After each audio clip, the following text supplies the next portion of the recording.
Hello everybody and welcome to another stream, a North Korea stream. A stream of hard mode Korea. We have our glorious leader, Kim Tal-ung, and he is ready to take his Kerbals to a place no Kerbals have been before. He's also ready to try fill up his science tree. Lots of science to get. So let's get into the game and have a look at what is going on. Now I can't actually even remember where I was. So let's head into the Career Friday and have a see where we are at.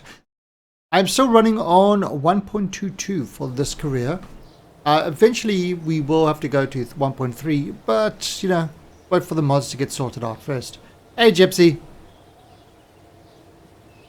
Alright, so where are we at? What have we got? We've got... Oh, that's right. We were going to do some drilling on the moon. Land on the moon with some tourists. Reform unmanned... Okay, so that's where we're at. So let's actually have a look at what our current situation is. We currently have... We've got a Kerbin station. We've got the Rescue Craft 1. Huh. What is that one? Steve Capsule? Hey, Dovigan. Alright, so we just having a quick... Oh.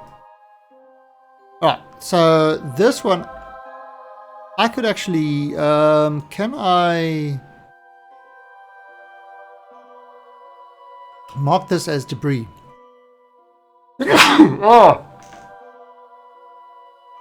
Oh my. Okay, so what happened? Have the Kerbals die for space? I had like a mini Kerbal in my stomach. That's what happened. I just felt my stomach was just not good for the like it wasn't good the other night, and wasn't 100% yesterday. So I just thought, take a rest. No. People don't realize streaming is actually is work. It actually is work. You know, you've got to kind of it's a lot. It's a lot more than just relaxing and chatting. Yeah, it's a lot of things to keep an eye on and stuff like that. And of course, you know, you stuck. You can't just get up and run around all the time. So it's yeah. So I thought I'd just take a little bit of effort, well, take a little bit of a rest yesterday because, you know, and just sort it out. Okay, so what are we doing? Yeah, we were looking at this. What was this? Oh, this was Rescue Craft 1. Okay, we can destroy that. We don't need that anymore. But why is that still there? That should be considered debris. Alright, so let's head back to the tracking station. And this should be marked as debris because that's exactly what it is. This guy. Rescue Craft 1. So... let's see. Can I... How do I change the name? I know there used to be a way to do it. There you go. Double click there. Ah, there we go. I mark this as debris. Alright, so 45. Oh, right. It was supposed to burn up in space, but it hasn't. How rude. Lin Lian's shipwreck. Didn't we rescue Lin Lian? We rescued Lin Lian. And Steve. I think we rescued all these people. Let's have a look quickly. Completed. Let's see. Completed. I'm pretty sure we rescued these people. Anyway, we can always fix it up later. Yes, we rescued her. Thief capsules. Alright, so we can delete that. We don't need that anymore.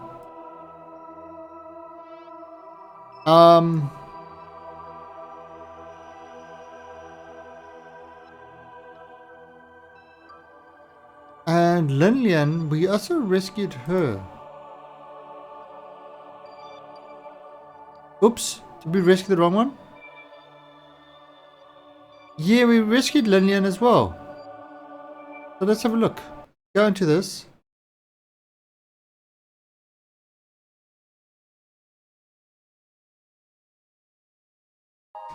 You see, nobody there. Alright, so right click on this. Rename. And mark it as debris. Done. Okay. We won't track that anymore. Now, so let's go back to the Space Center. Now, we did get some more things. I think it was drilling. Let's have a look. So let's just go over here. We can actually have a look in here. Active contracts. Okay, expand the Lunar Station. Right, we've got that one. Ah, there you go.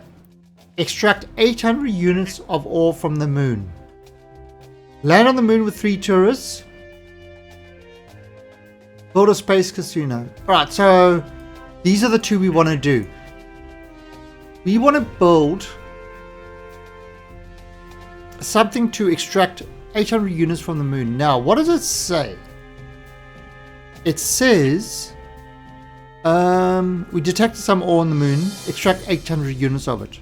Great. But we don't need to do anything with it. So we could literally extract 800 units. Yes, we do have a tourist on the moon. We do have a tourist stuck on the moon at the moment. He is in charge of our first lunar base. It's a top secret base, Black Project base. So, you know, we're keeping it hush hush. Completely hush hush this base.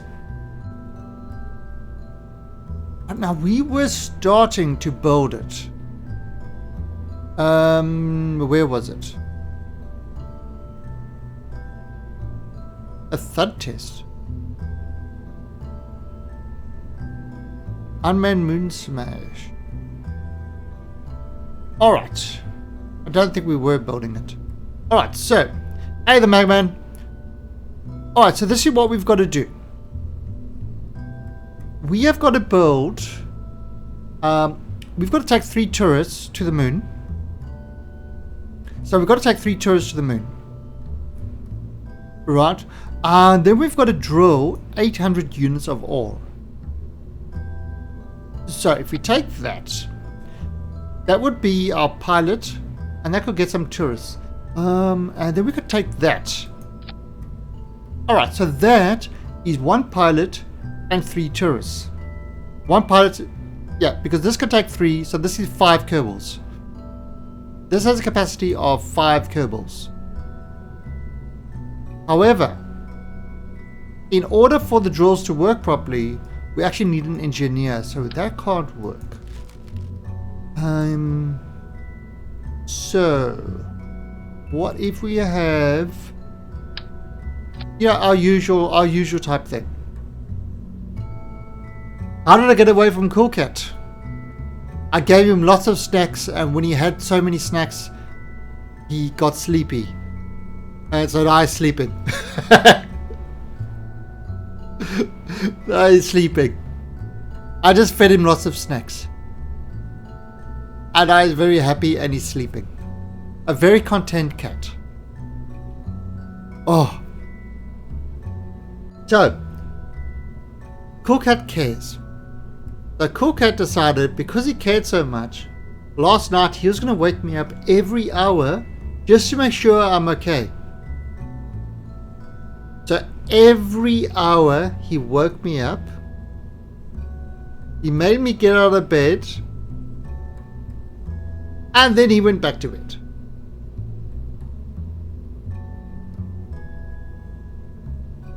Every hour. was doing something to wake me up.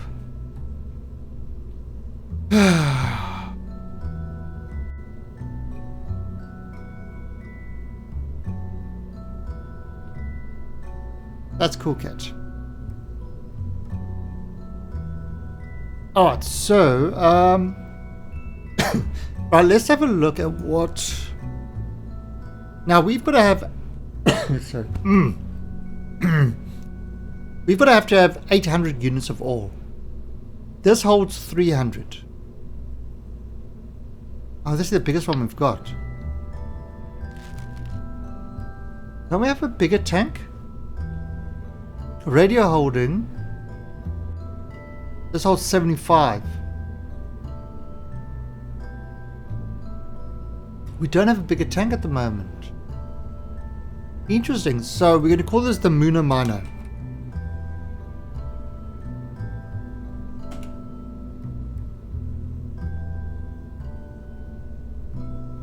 Family bed.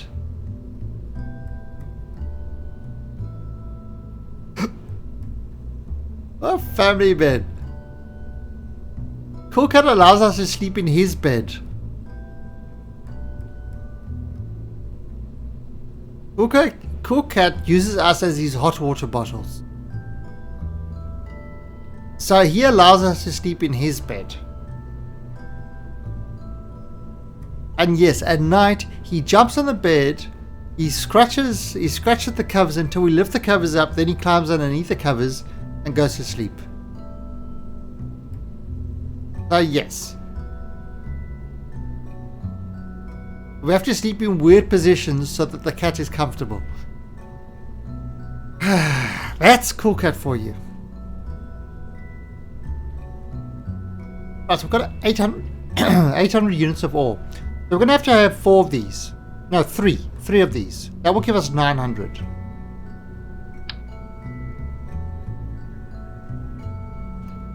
So if we do 3 like that, that is 900 units.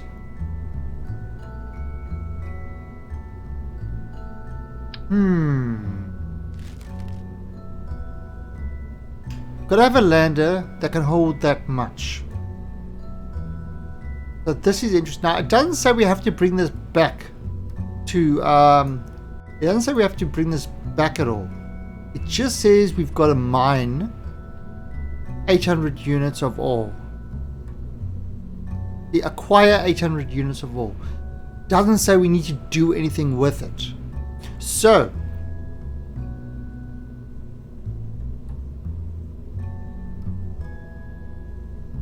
yeah. Yeah, they yeah,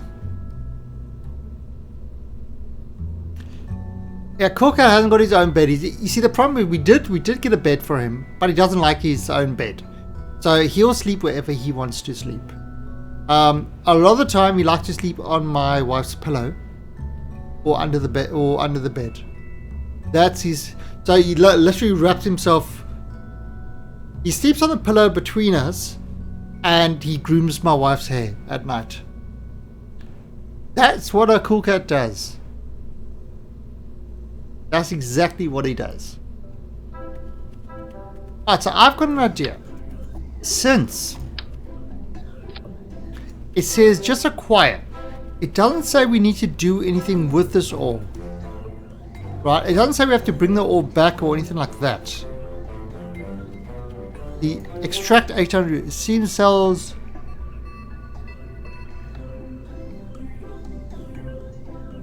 Extract 800 units. So I don't think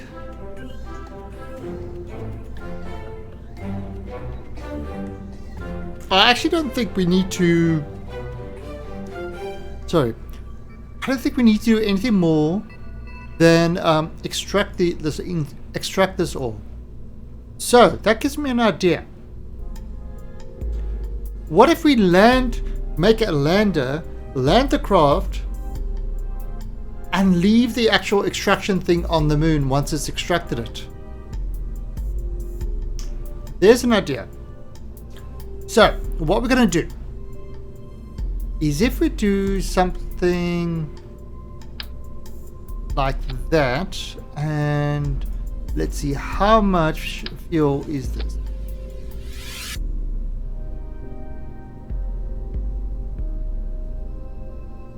Where's this engine?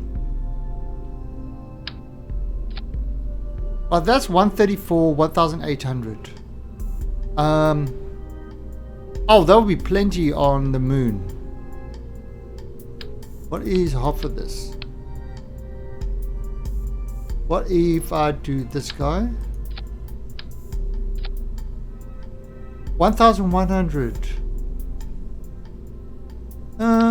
Let's use the bigger one, I think. Okay.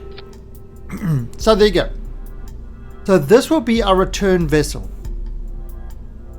So our return vessel, we would have to have obviously parachutes at the top. Let's give it some. Let's give it some battery power.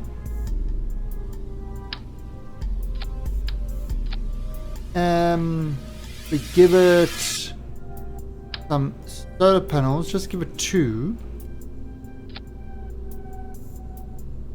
Okay. Right.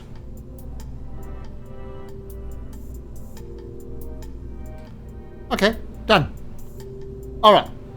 Now let's have a look at this actually. Oh no, we've got to give it more parachutes.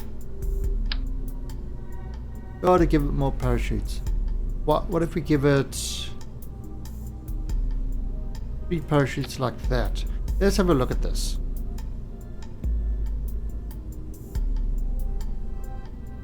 Oops. Right, we calculate 7.8.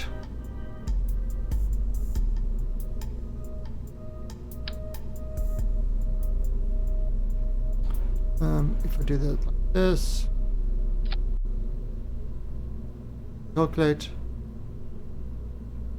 Yeah, that should be enough. Oh, it should be enough. Okay. Done. Communications. We're going to give this one a small communication thing. We're going to pop him up. Yeah, that's what I told. That's what I told her. He's he cares, and that's why he's doing her hair for her. He wants to be a hairdresser. Cool Cat the hairdresser. He's a ladyboy cat. Right. Done, and you see it's enough, so that should get us into orbit. It should do everything we needed to do. Awesome. Alright, so this is the part that once it's finished mining, this is the part that's going to return home. So now we've got to do the actual miner part. And this is going to be a little bit more complex. What I'm going to do over here is I am going to have that. Actually, what if I have this? And then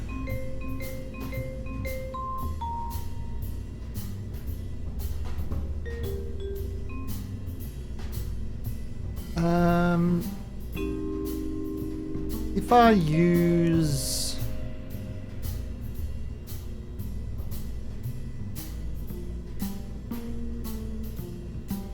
what if I use structural octagonal struts? Are there octets? Those are too big. Kind of small ones, just to shift it away a bit. Right, so we use 4 of those. Right, then we kind of use the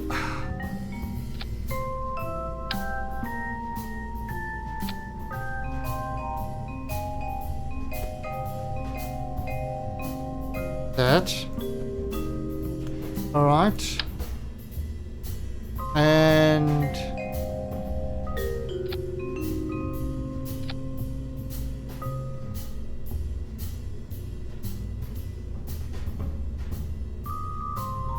Okay. Now, this is going to have to land on the moon. So let's have a look. What does this engine do? Does that engine do anything? 55, 1,900. By the way, I left my ore on the surface for that. Yeah, that's exactly how I read it. Acquire 800 units. You don't need to bring the units back. You just need to acquire it. So that's kind of how I've been reading it. So that's, you know, that's what I'm going with. That's exactly what I'm going with.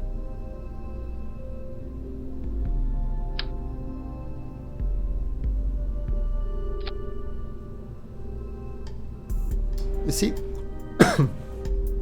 So there you go. That's hey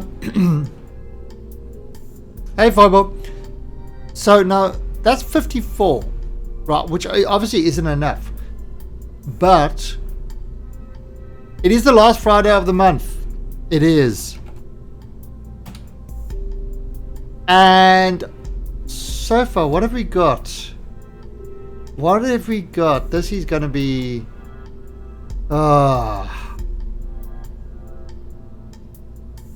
Holy shit. We are playing some more Outlast tonight. 52% of you want me to play Outlast. It's going to have to be a big change for the others to take over. So, tonight is Outlast. Now, Foible and the Magman. One thing that's actually that is also tonight. One of the perks of being a sub is that we give away one of these games to a random subscriber, sort of each month. And this month let's just do this now. Let's see what the random. I will do it at the end of the stream tonight. You don't need to be there or anything like that. It's just a perk of being a sub.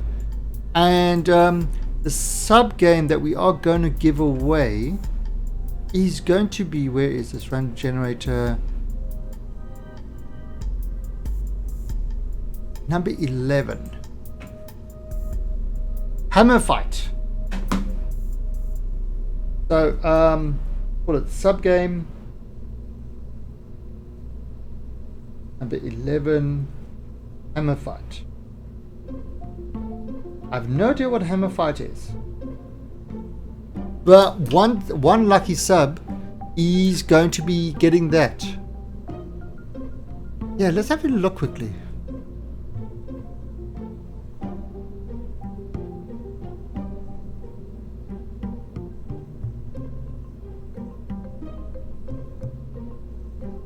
It's a 2D battles of flying machines equipped with various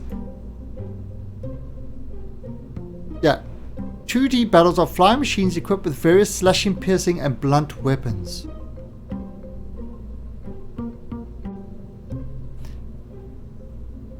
So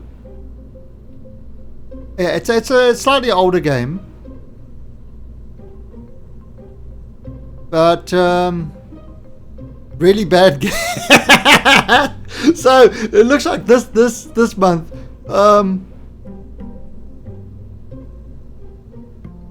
There we go. Well, you got some Simply Awesomes. You've got, but that's it. It's just one of those perks of being a sub is you get a access to a free game. You know, you have a chance of winning a free game every month. All right, but let's get back to the game. The ratings are interesting. They are. But remember, this Subnautica is still there. Is it too late to dump my sub? No, Foible, no. You will not dump your sub. You will remain subbed and you will like it. And if you don't like it, well, then I'm going to cry. Deep down inside, I will cry. Okay, so while we were looking at what this is going to be on the moon. 325. Okay, so on the moon this is cool. So that should be enough to land on the moon. Alright, so this will... Now we could do it like that, or we could do like this. Pretty much the same.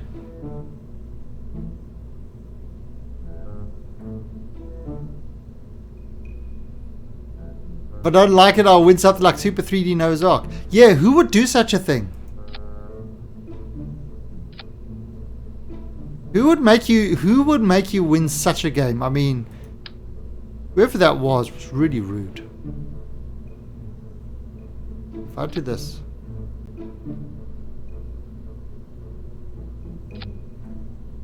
Okay.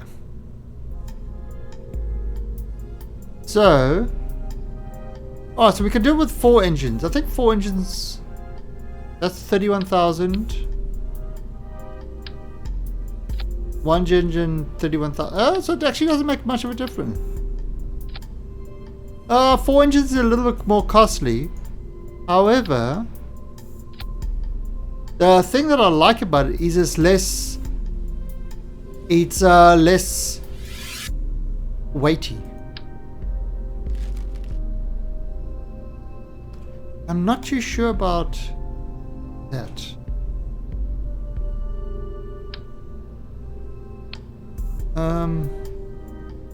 No problem. You know what? Let me actually just look at this. What is the fuel flow? What you can do is you can right click on that and fuel delivery. Okay, so it is getting fuel from there. Okay. So it will travel through these guys. Okay, so I don't need the fuel pipes. I don't need the fuel pipes for this.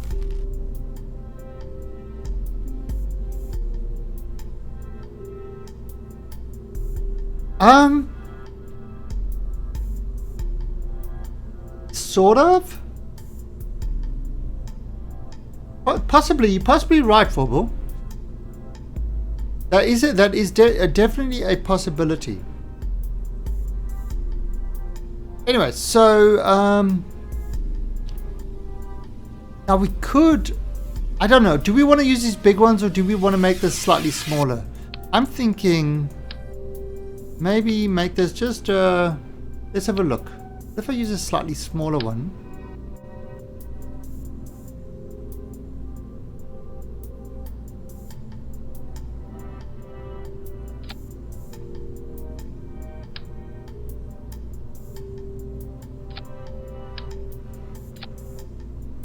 That's 1270.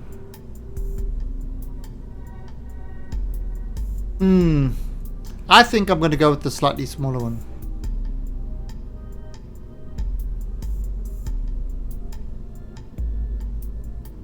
Yeah, I think that's better. Problem is, I think with the big one, now it's 1270. Now, to land on the moon, if we look at our Delta V map, there he is. Right, we need about 580 to land on the moon. We need about 860 to get there. We need about 1,000, let's call it 1,200 to get there into orbit, and about 580 to land. Now, if we use this just as the landing stage, that will be plenty and it will give us a lot of leeway. So this will be good for the landing part of it. Now there is going to be some other stuff on it because we're going to have a drill. So we're going to have one of these. Let's purchase one of these. Now, I don't want to get the smaller, I want to get a big one. There we go. You see, this is the problem.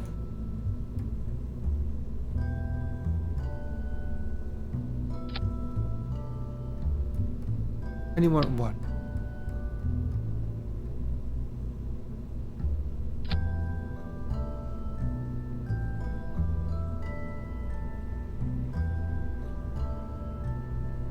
What is that mod? Oh, there's no mod. Sorry, there's no mod. There's no mod at all. That is what you got to do. Is if you go into, let me have a look. All right, so first of all, can you see I've got flow priorities? Now, if you don't have that on, what you need to do is, I'll save this. You have to go in this part. I'll show you what you do. So in this part, you press escape, you go to settings, and where is it? Advanced tweakables. You have to enable that. Enable advanced tweakables. That gives you gives you tank priority and the fuel rates and stuff like that.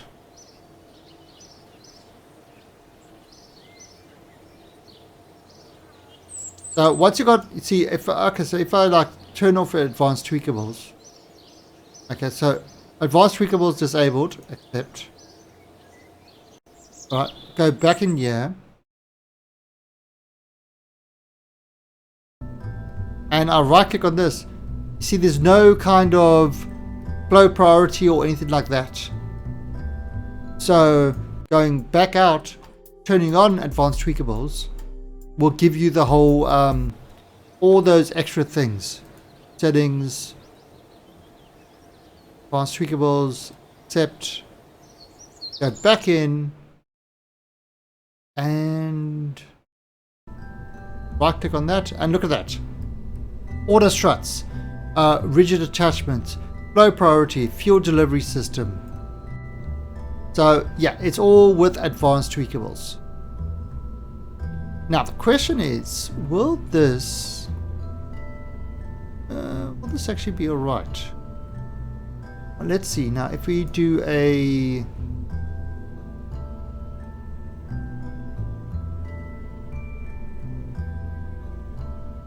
what are you guys? You still going on about Noah's Ark 3D? That was a most excellent game.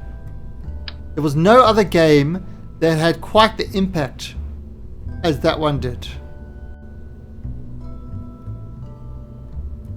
It was a game amongst games. You offered to give it to him. Well, I hope you're going to charge him at least $100 because that's like a classic. It's it's an absolute classic of a game.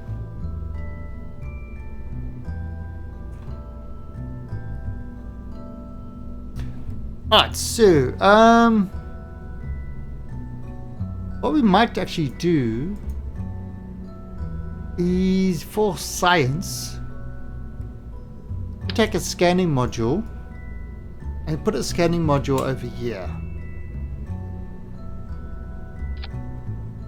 It was so good I could not bear to attach it to my Steam account. Really? You haven't actually played it? Wow. I do every day. I wake up, I know all the answers now.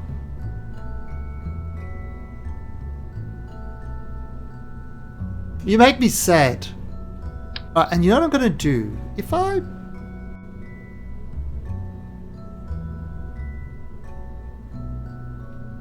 do that. That should give us enough solar power to drive the drill. Oh, you know what we need? The drill is going to use heat. The drill has a thermal, produces thermal stuff. So, is the large one?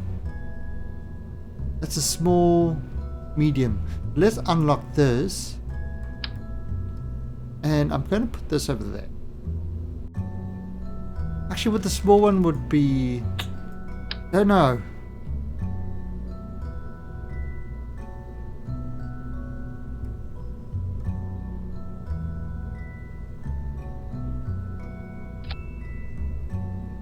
Have a look.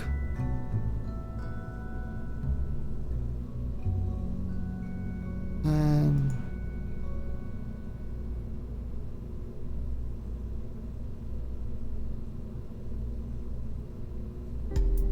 okay, so that gives the drill There you go.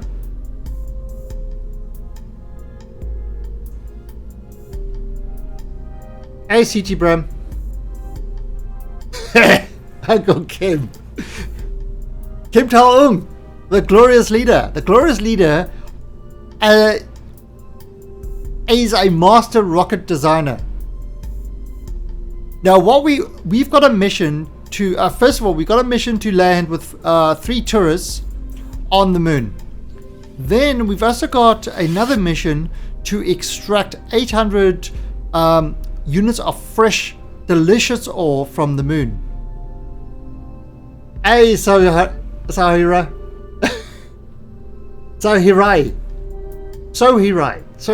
There you go. So what we're doing is we're not making a hopper. We are making an ore extract lander. So this is going to extract the ore, right? It's going to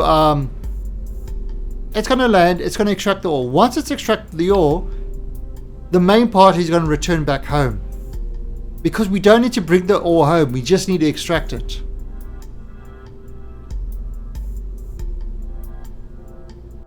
Yeah, but we bring them home, so these are actually his friends. So what? So yeah, so we, it's. I like to combine things. I believe in the great combination.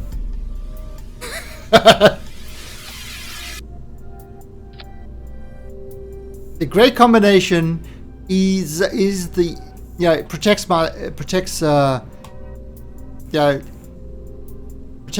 Kim Tal-ung's precious valuables.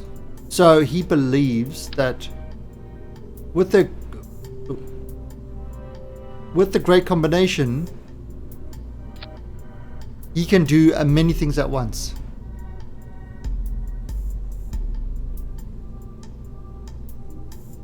Yeah, so it's so that's kind of our lunar lander. So this should be able to land. It should be able to mine. The one thing that's missing. Oh, do you know what we're missing? You know what we are missing? Once they leave, we'll have no way of controlling this. We actually have no way of controlling this. So,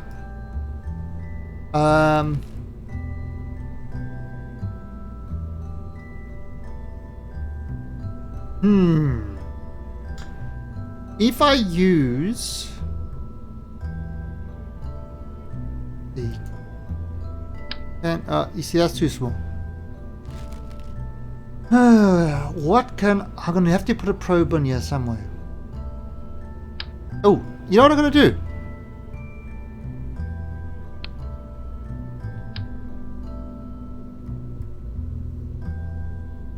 So we are going to have a... Where are you, Mr...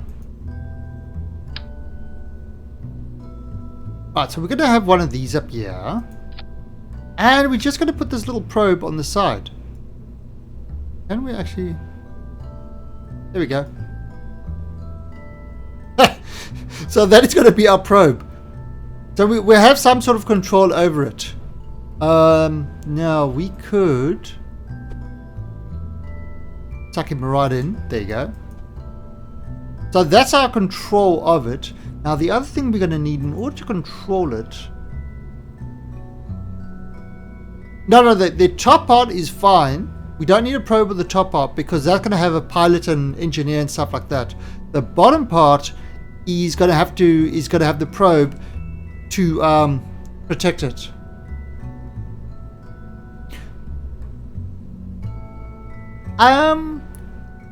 No, because the upper stage is going to return.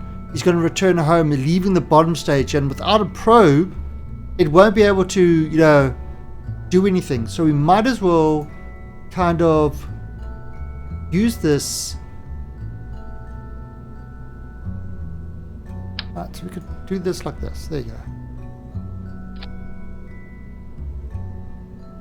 go. Done. Okay. So we've got pretty much everything on there. It is a little bit lopsided because of this guy.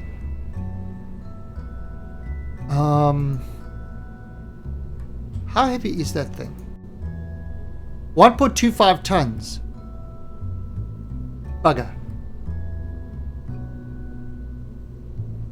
How heavy are... I've actually got to get 1.25 tons on over here. This is not 1.25 tons. This thing is 0.005 tons. Where my com?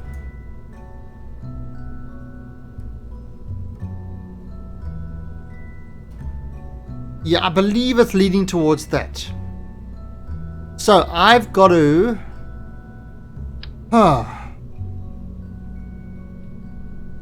Only a slight wobble.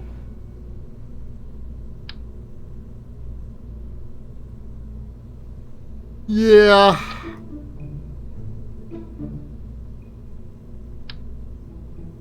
Not exactly great.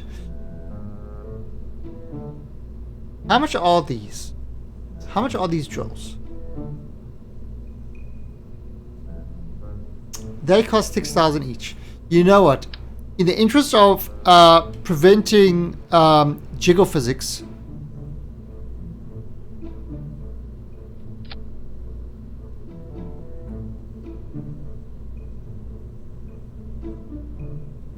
there you go.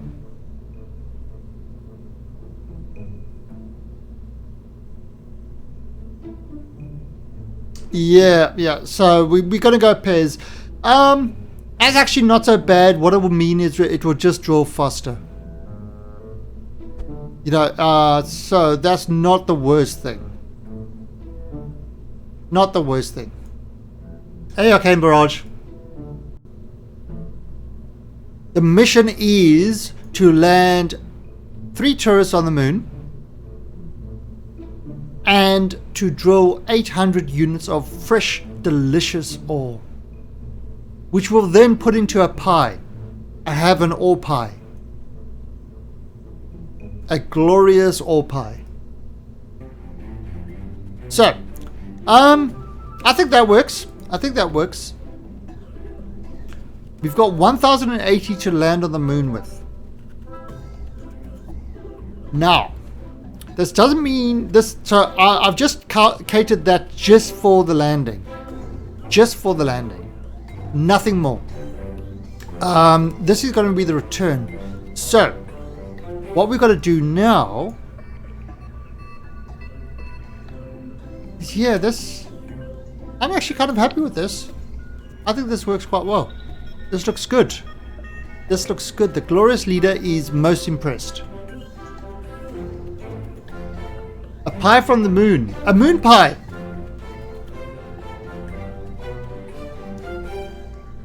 Ah, but CT Bram, I don't need to get back up. I don't need to get... Yes, and I know where you're getting those numbers from. This is from, you know, there you go. Those are all the stats for the moon. So, yeah, 580 to land, 580 to get back up. Approximately. Right? But this is only landing. It is not going back up. The top part is going back up. And the top part, it's got 1,700 delta V. This top part. And that's what's coming home. This part is staying on the moon.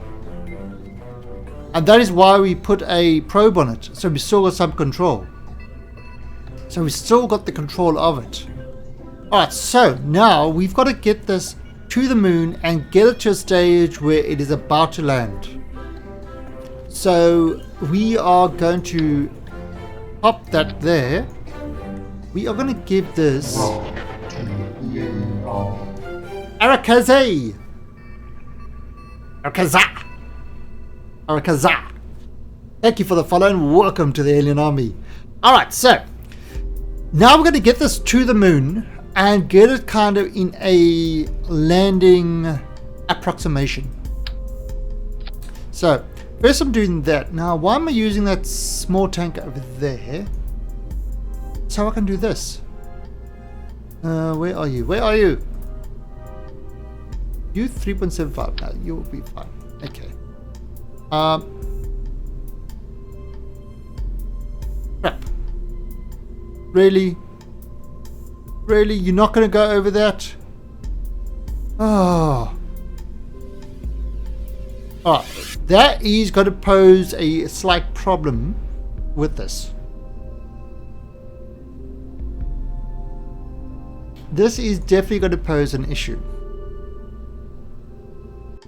I don't want to bring these guys in more, because if I bring them in more, they're going to get tangled up with this other thing, and I don't want that to happen. So that is an issue. Right, order to strut, grandparent pot. That is an issue. Now, what we could do is I have another idea. That is a little bit tricky. And it might end up costing us a little bit more money. But it's an idea nonetheless. So, what we're going to do, if I use 3.75 meter fairing, this will do just fine. See, look at that, beautiful. And alright, so delete this fairing because we don't need it quite at the moment. So right, that's now converted this to a 3.75 meter tank. Now now you see, this is where the cost starts going up. Boom. How much? Right, so that is 121k, and Land on the Moon is so 427k is kind of our what we're trying to be below. Trying to be below 427k. Demon Strip. This game, no, because this game I'm only using stock parts. This is my North Korea game with the glorious leader Kim Tal-ung. And Kim Tal-ung does not believe in using part mods. Kim Tal-ung only believes in using stock stuff. I do have mods that add addition to it, like for example Turbo Engineer, the contracts, extra contracts and stuff like that. But all the craft are strictly stock. Everything is stock in this game. There are no kind of funny parts that are not stock. There's no part changing. It's all kind of hard mode career, with benefits. Alright, now. I do have this big engine. Okay. So that gives me 1,096. Let's actually look at the fuel. Alright, so that is flowing through.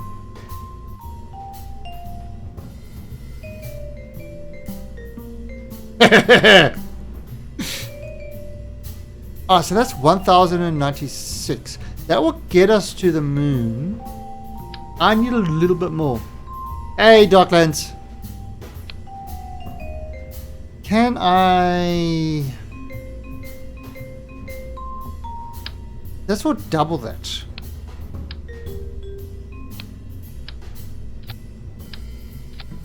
$1,700. You know what? That will do it. That will get us to the moon.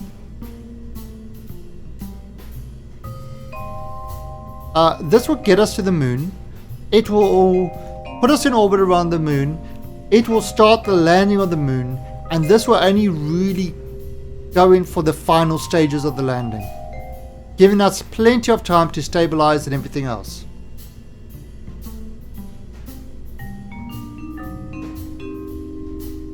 But yeah, I'm playing in hard mode, so I get 60% of the funds back, 60% of the science back. Everything is much harder, and there's no retries. Now, if something fails, it's over. So there we go. All right, so now this is our moonshot. Now we've got to kind of get this up into atmosphere. Hey, Tiger Shark. So let's first of all seal the deal, as they say. And we are going to build this fairing. Oh, there should be good. Maybe a bit more. How's that?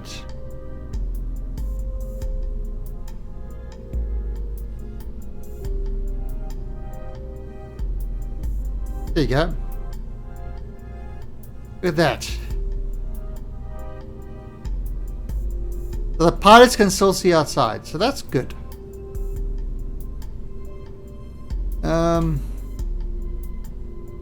Okay. Although we've got no reaction wheels on this, so it's going to be interesting. Going to be very interesting. Ooh, what we could do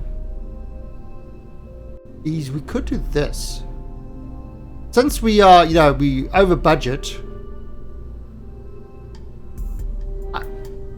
No, but we've got to land. But we've got to land tourists. I mean, each curve will cost like 760,000. So we've got to land tourists there. Let me have a look here. If I do something like this.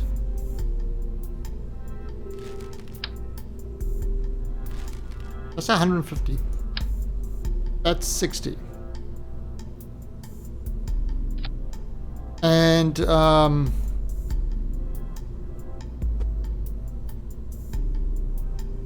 do it like that.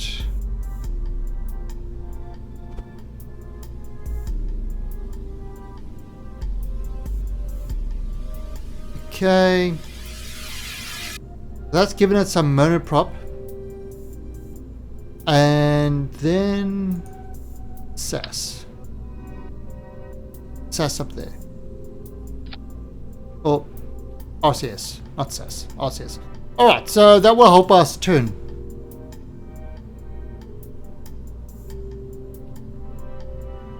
Look at that. Look how pretty that is.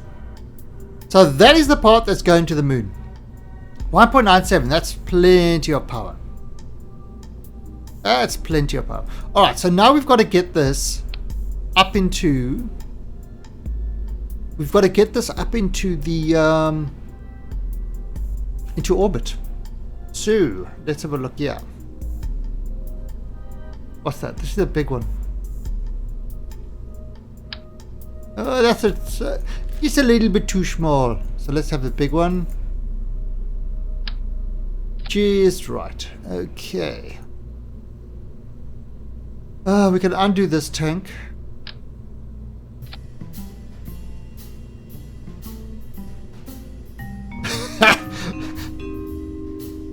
Yep.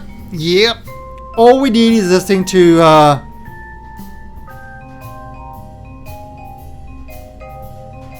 do some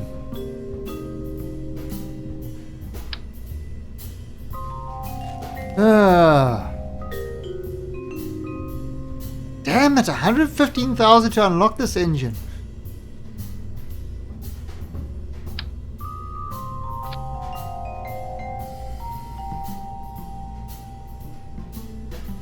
Because we are starting to rack up the cost. Alright, now that's only 1,300. This is gonna need an August LNF. Thank you for the follow and welcome to the Alien Army. So this is gonna definitely need some help getting up there. Not necessarily in booster power, but we need another 2,000 Delta V. So let's see what we can do over here. And I think orange tanks are the answer to all our problems. Right, and we're going to take these. We're going to take the orange shanks, so they're going to suck from the orange shanks. And they're going to feed the central tank. Alright, so how much delta V? 3,000. Ooh. Ooh. 2,800. Sorry, 2,800. It's close. It's very, very close. 3,200. What if we do another orange? 3,600. 3,200, and then this thing can do the extra 400 or 500. That's cool. And this should be good. And you know, we've got to make it pretty. Glorious Leader likes pretty things. I was told there would be free credits. Oh, sorry. Can I give you some tips? I'm trying. Can I give you some? I'm trying to get 3 comp sets. Oh, can you? I'm trying to evenly spread around Kerbin, but fails. Can't get them nice. Oh, okay. Sorry, Darklands. All right. So the way I do my satellites is, number one, you've got to make sure that they're all at the exact same height. You know, the Apo and the Periapsis is sort of on target. Then what you've got to do is, I get one up and I keep the others in an elliptical. So basically what you've got to do is, if you've just got to drop the one orbit slightly of the one you're doing until it gets into the right position, and then you put it back into the proper orbit. So you either raise the orbit or drop the orbit. But if you kind of got them at the same time, you know, and then you slowly adjust it like that way. That's if you're doing it in one craft. If you want to trying to get them in one craft. If you're doing them in separate launches, pretty much the same thing, really. You get the one into your nice round orbit, and then you slowly start dropping the orbit and stuff like that. So let me actually show you. Let's just save this quickly. So let's just quickly finish this. Alright, so what's going on here? 94, that's not enough. Let's just add an engine. I'll add the skippers. How much is that? 150. Okay, that's enough. That's enough. 3. Then that should do the rest. Perfect. Alright, so this is actually looking good. We just need to sort it out a bit. What I just want to show for the Darklands is if I look at the way I've done my satellites over here. So these are my satellites. Alright. Now look what's happened. I've got the satellites, I had them nice and evenly spread.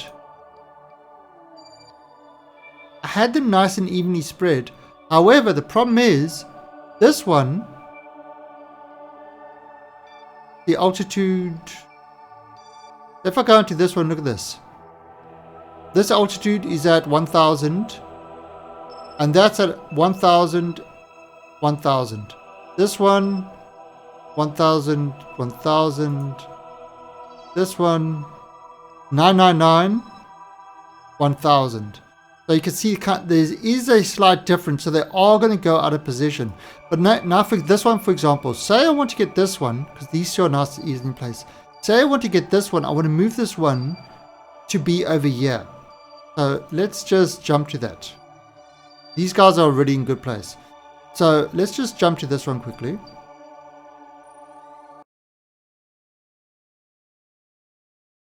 I mean, once you get your satellites up in orbit, then you often will need to do adjustments, and every couple of years do adjustments on that. Right, so how much delta V? I've got 848 delta V. So this guy, we want him to move over here.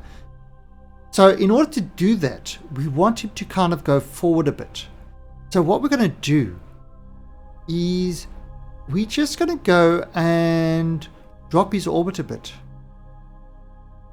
Just going to, there we go, I dropped his orbit. His orbit's down to 879. Alright, so now as he goes round, every time he's low, look how he's picking up. See, now he's moving ahead of that satellite.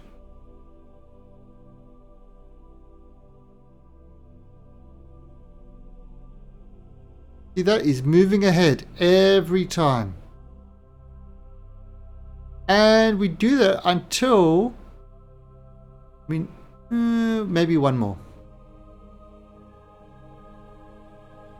Alright. Now, at the upper axis, which is 1,000, we add a maneuver on the upper axis. And we get that back up to, to circularize back to 1,000, 1,000. And look at this. Getting close. 22 minutes.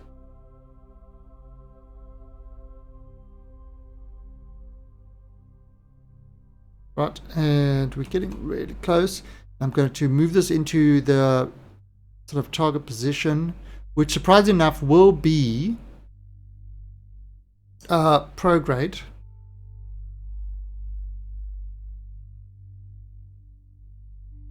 I'll move it onto that there.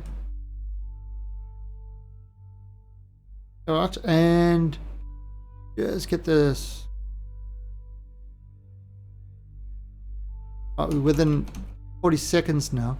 What I'm going to do is I'm going to right click on that, 879, and it's 297. Now it says a full burn for like 0.8 seconds. But we're not going to do a full burn because we're doing a really small adjustment.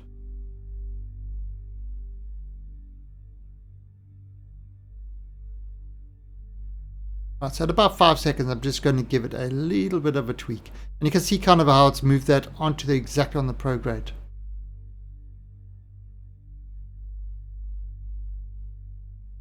Just give it a little tweak. And look at that going up.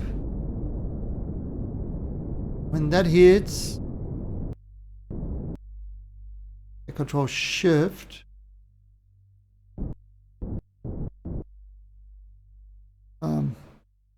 Around there. Control Shift.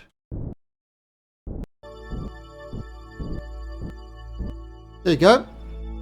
1,000 by 1,000. Okay, so done. So now look at that. Now I've got in 4 good quads. I've moved that one that was over there. I moved him to there, and that's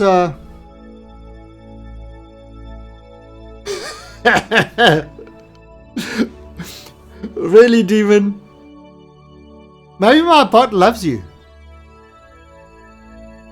So you see, Darkland, that's how I do it. I'd first get them into orbit, and then you adjust the orbit. And you want to try, obviously, get them to be, each satellite to be as close, to the high, sort of the apos and periapses, like a good circular orbit, so that really they kind of almost on top of each other, and that way they'll kind of stay that thing. If there's any difference, eventually they will group up or things like that. It's actually something that happens with the real satellites, with friction and because it's the atmosphere goes up really fast, so they often need to make adjustments to get the satellites in proper orbit and stuff like that. You'll start spamming with 1 bits.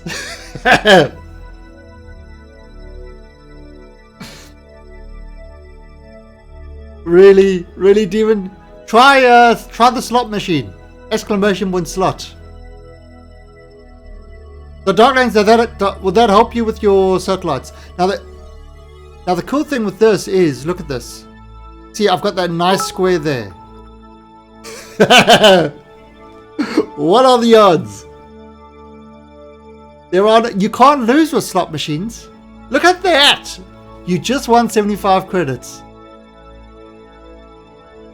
Hello, Kenny. Alright, so you can kind of see how I've got it. The outside one is a nice big triangle, and I've got the inner one as a square or rectangle.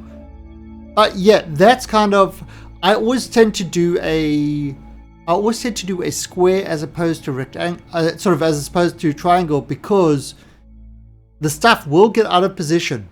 So with the sort of the square, you've kind of got 4 satellites to work with instead of just 3. So if kind of this one breaks out over there, you know, you haven't got this covered. Like we had there, it wasn't a major issue, but also I tend to do kind of have a lower set of satellites and a higher set of satellites. The more powerful antennas are on the higher set. That's just my way of doing it. But you can see kind of how this is communicating. He's talking to that one. He's actually sending it back to Minmus for some reason, who is then talking to that one. But in essence, this could have bounced there, there, there, or it could bounce there, there, there, there. It's like, or it could go there, there. So it's really, it chooses which path is giving the best signal. I mean, if we look at what happens, there we go. See? They've always got good communication going. And there you go. There's the other one. And that's kind of how I do my satellites. So let's go back to Space Center and get busy with this, the miner. Get the miner working again and see what's going on with that. Have a little sip of water. Delicious. Watery goodness. There is no vodka in there, just letting you know. Although that is a good idea. That is a very, very good idea. I'm not sure how the gamble works, actually.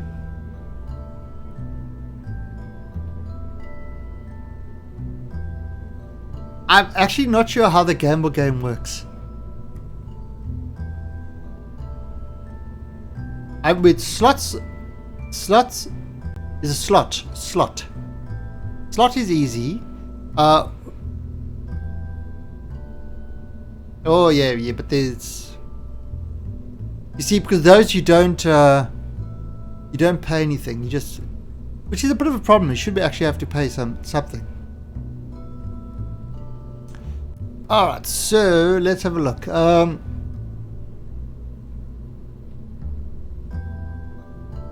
Muna Miner. There we go. I want a rum and coke. I don't know, I'm not a rum man. I do like whiskey. Alright, so this works. This will work. This should get us to what we wanted to do. So let's just add some structural integrity to this thing. Pop him up there. We are going to kind of add this to that. And yes, I could use auto struts, but I like strutting it. Alright, then we want to make this breakaway.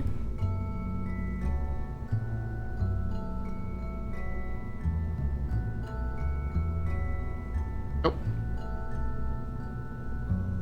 Nope. There we go. Alright, so when it detaches, it will do that. Now, this is the thing. This is costing us 224,000, but we can save some money. Alright, we can save money. How do we save money? What we do is, because I've got stage recovery, I put parachutes on this.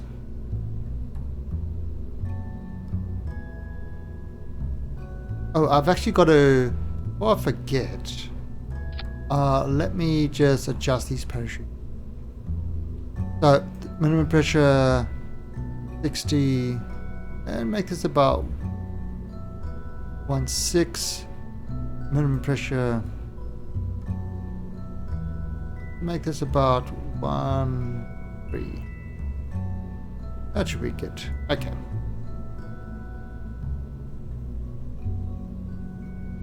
Crown. You know, there used to be a South African, the Crown lager? Is that it? Alright, so we're moving this to there, and we're going to altitude it high. More spam!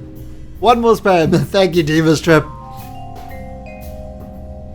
One day, one day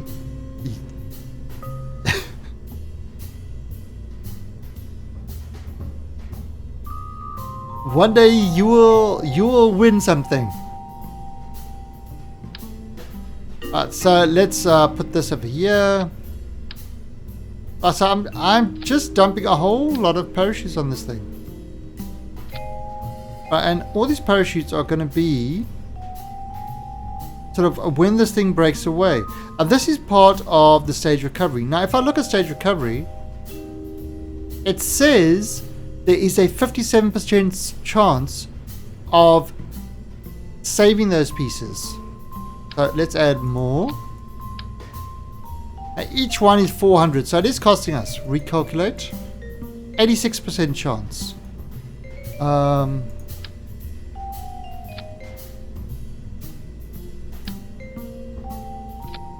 Recalculate. 96% chance that it will save. It will save everything. You know, it will save this stage. 96% chance that we will recover. All right, that's good. That's good for me. All right, so now we take this guy, pop him in there, and we are going to move that when that breaks away. All right, recalculate. 28% chance. Really?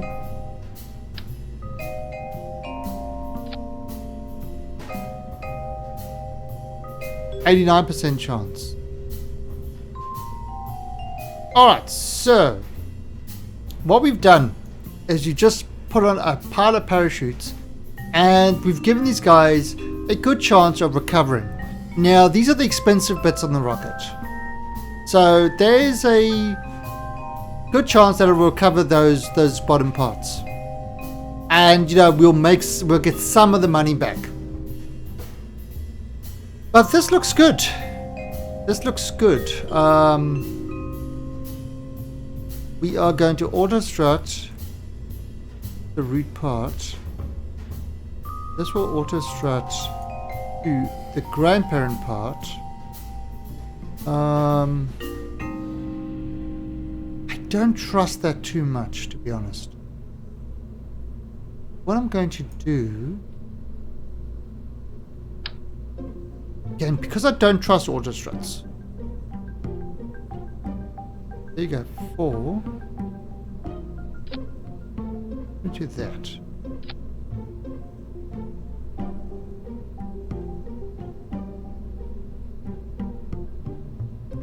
Here we go. Done. Look at that. Alright, so that is our rocketers. Not a bad rocketers.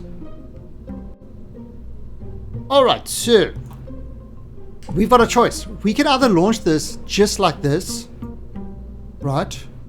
Or we can run a simulation. Now, because because I'm playing in hard mode, I don't have a revert. What I've got is I've got this mod called the simulator. And what the simulator does is it allows you to run simulations to see if your rocket and that works. Of course, the simulations cost money. So, in other words, you started the sim. Oh, okay. Why did I choose grandparent over root part? Alright, so, yeah, might as well go with that one. So, say, for example, this part, right? The parent is this decoupler. The grandparent is the motor. So by choosing that, I'm linking these together. If I have this to the root part, sometimes it's the autostruts are a little bit finicky. If the ship decouples, the root part can often change and stuff like that, and it can cause issues. The root part is only valid when you're building the ship. After it takes off, as various stages happen and things like that, your root might actually change. So I very rarely use the root part. You know, like this is the lander, this is a separate ship. I look at it slightly differently, but grandparent, for example, I know this one, the grandparent, is actually this part. So it doesn't matter what happens up there, linking this to the grandparent would be linking it to this engine. It's the same thing with linking it to the, if I do it to the heaviest part, that changes all the time as well. So the grandparent part, I know it's like it's the path's linked, there's nothing changes on that.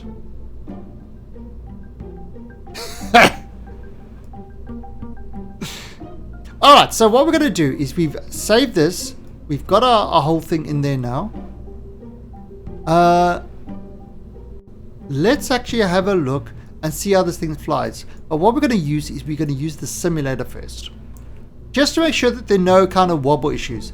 The simulator is going to cost us 4,657 K-Bucks to start the simulator, and then it's going to cost us another 3,838 per minute.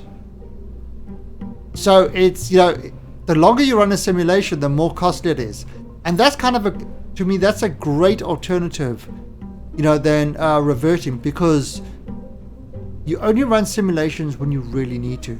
So for example, if I start the simulation, here's what's going to happen.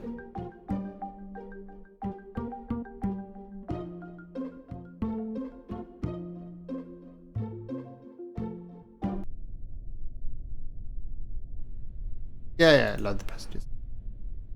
So this is the simulation. So I press T, full power, and I'll look at the top. Where's a couple of alarm clock? Turn this off. Shouldn't be wasting time. Look at that. Look at the cost. The cost is going up.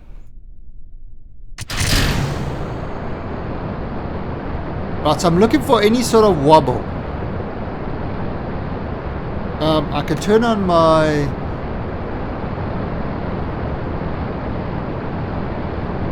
Alright, so everything looks good. The turn.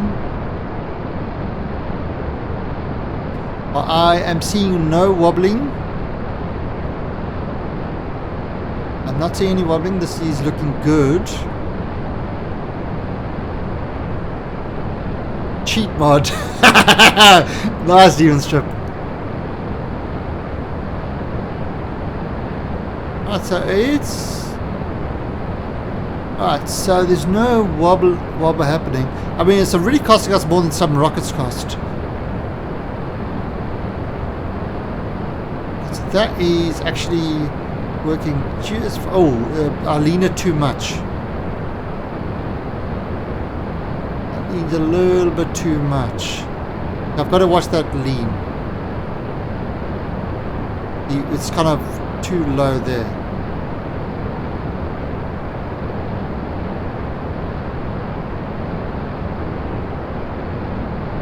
Okay, it's but it's really low. Alright, so I've got to get it. I've got to do less lean on the rocket. So this is where the simulation helps. Supercomputer simulation time is expensive. It's true. 10,000 K-Bucks is costing us. But the other thing I want to test out, besides that, is I want to test out the fairings.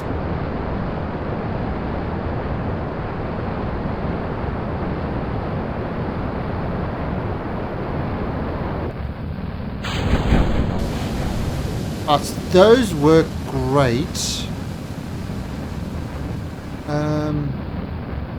That's going up nicely. I mean, it's not exactly the best takeoff. Just want to make sure it gets up to. It is going a lot of horizontal speed, but of course remember, simulations save Kerbal lives, and Kerbal lives matter. So the simulation will definitely save lives. Right, so up to 100. Done. Okay. Now I just want to see something. Right, so Jesus, the warp is... Oh god, the warp is causing it to... Time warp does eat away at that as well. Alright, so there you go, 70. Alright, so now I just want to check how this fairing works. Okay, it didn't break anything. Excellent. Excellent, the fairing didn't break anything. Done. Okay, so I'm happy. So terminate simulation costs us 17,000 Kerbux. But what we proved is that the takeoff is good, so we can now do this thing. Alright, now first of all what I'm going to do is let's do a daytime launch, not a nighttime launch. So you see it's nighttime, let's wait till the morning. And it's a beautiful sunrise. Alright, Glorious Leader likes everybody to see his brilliant launches. He doesn't like to be, he doesn't like his launches to go unnoticed. Alright, so time to get the crew. Alright, so who are we going to pilot? Who is going to be the pilot and land on the moon? Alright, so Tony, you are going to be the pilot. We need to send an engineer. Steve Kerman. He is our $6 million engineer. We built him better than he was before. And you know, we're going to take Lindley. Ooh. Do we want to put two pilots at the same time? No, we don't. No, we don't. We're not going to be doing any science in this mission. So we're taking our tourists along. We're putting them over there.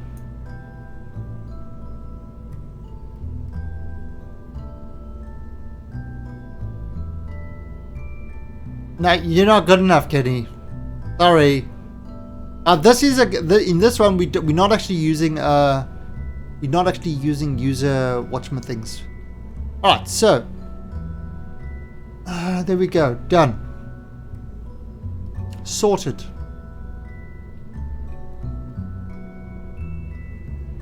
We don't need to take those extra Kerbals. I mean, this will do our 800 units and the 3. You have to have at least one pilot. The engineer is to control the drills, so that's good. Alright, done. Sorted. Save. Alright, let's launch this baby. The Glorious Leader is getting his launch ready. We are about to go to the moon, land on the moon, get that delicious ore from the moon, and make moon cakes. Now we haven't tested the return system or anything like that. So that's all going to be very interesting. Alright, so let's go. 3, 2, 1, and remember, no revert, so there's no F5 for safeties or anything like that. This has to be right. The concentration is real. Actually a nice looking rocket. Right, so we wait till we get up to 70. Then we do the turn. And now what I'm going to do is I'm not going to do the turn as... Left 12 on. I'm not going to do the turn as much as I did last time. I'm going to try keep it a little bit less turny.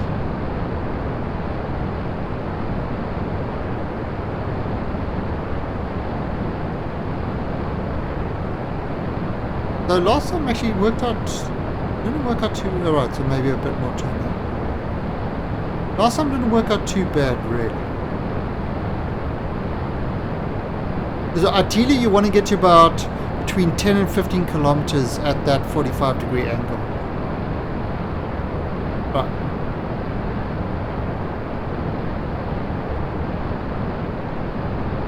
There you go. You see, we at, what are we at? Yeah, we at about 13. Perfect. So that is a good launch. Right, and we just keep going. You know, we're getting out of the soup pretty quickly.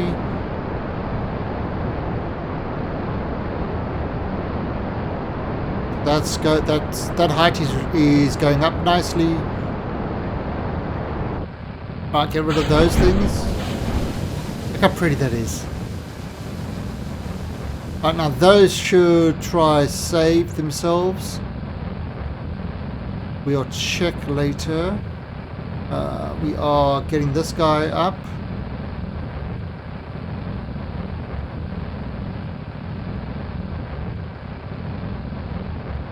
$70, $80. Let's see if we can get a little bit more. And done. 100. Alright, so we are on 100. Lovely. Okay, so up he goes. We are then going to, on this apoapsis, add a maneuver on the apo, circularize it. Now again, this is something that I use with precise maneuver. It just makes everything, it just works kind of nicely. I like it. Alright, that sound means that we are in space, so I can actually remove this fairing. You don't need it anymore. Alright, nothing broke. Perfect. Now at 13 seconds. Okay, so now I see now I can turn on RCS. And I'm bringing this down. Now, because I don't have any a lot of reaction wheels with big things, that's why I got the RCS. I'm bringing this down to be on the maneuver node.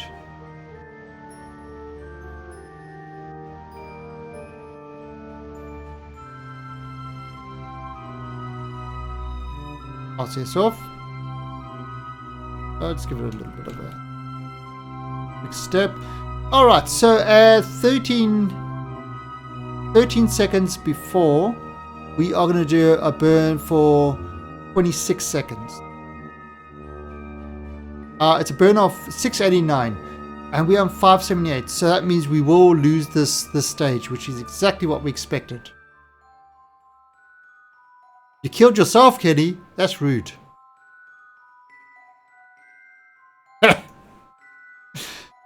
Okay, so we're waiting to get to 13. We're getting with our fingers on the button.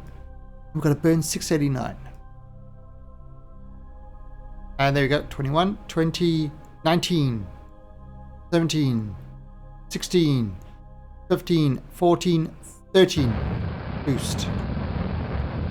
And there we go. Look at that. Keep it on that maneuver. Let's keep it on that maneuver.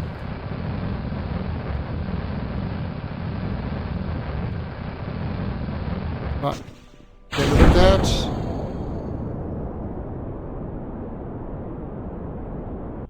Alright. That's close enough. What have we got? We've got 106 by 100. Alright, so it's good enough. We just overshot a bit. Not a problem. So we're in orbit. Hardest part is done. They are out there. Hey, Athagen, thanks for the host. So we have got our Muna Miner is up there. We've got 1,578 in this one. So how you doing, Mr. Athergen? Mr. Athergen makes some good stuff. So if you don't know who Mr. Athergen is, he makes some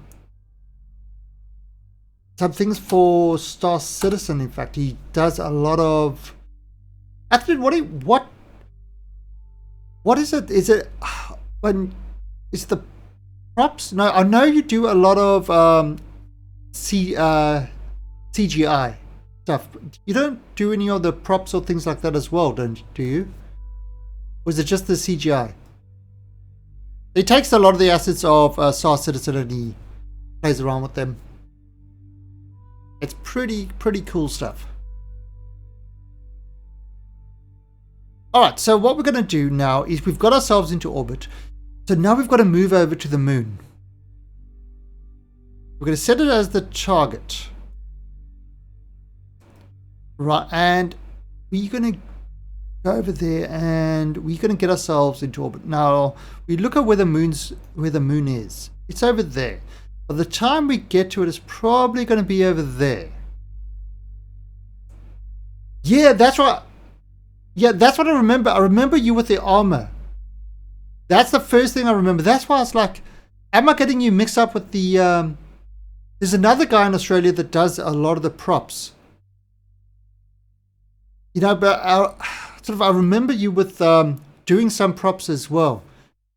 So I wasn't sure if you're still doing the props or just the CGI.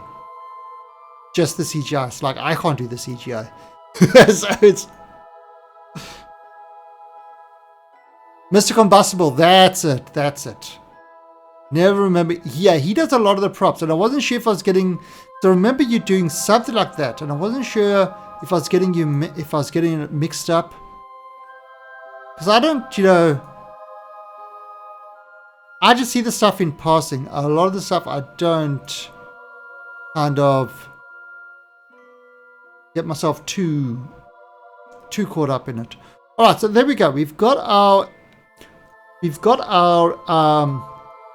encounter with the moon. Now, if I focus, you can see we're kind of getting like nice and close. Now what we're going to do is we are going to burn this. We're not going to get this exactly, but we'll burn this and we'll make a slight adjustment, on the way to the moon. But this will give us a very good start. And this is 837. And that's in 23 minutes time at 19 seconds before. Right, you see that's an Athergen. That's what I remember, and this is why I was thinking, were you actually still doing props and stuff like that? As were you still doing that? So it's kind of like there's so many creators. For Star Citizen doing a whole lot of stuff. Like there's some guys that just print 3D models of things. There's other guys making balsa wood stuff of everything. It's quite phenomenal that a game that is not even out yet has so many creative people on it. In the community. It's quite crazy when you think about it. Alright, so we're going to do this burn. It's going to take us on an encounter of the moon. And we've got to burn at 19 seconds before. So I'm just, you can kind of see how satellite stuff is all working.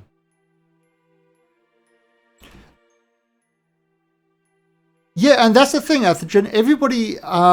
Everybody actually is kind of crazy because you say, oh yeah, doesn't he do that? And say, yeah, well, we're working on this together. We're doing that. And it's like, and people are like, I know with, what's a fiendish fly or something like that?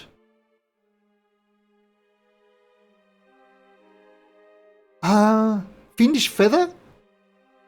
Was he the guy that kept on taking the models from the kind of the low poly models from the website, cleaning them up Phoenix Feather, yeah. He took the models from the Star Citizen website, cleaned them up, and was always giving them to Gray, who was using it in his YouTube videos all the time. I remember that. You see, so there's so many. It's really hard to keep track of everybody. But it's cool. It's really unbelievable. I don't do any. I just stream Star Citizen when there's content. I don't do anything like creative like that. You know, or make. I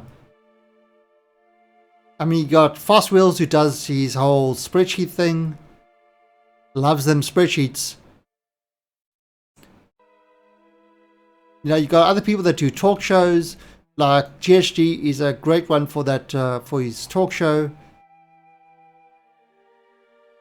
You know, me, I just stream it and enjoy myself playing. I'm a player.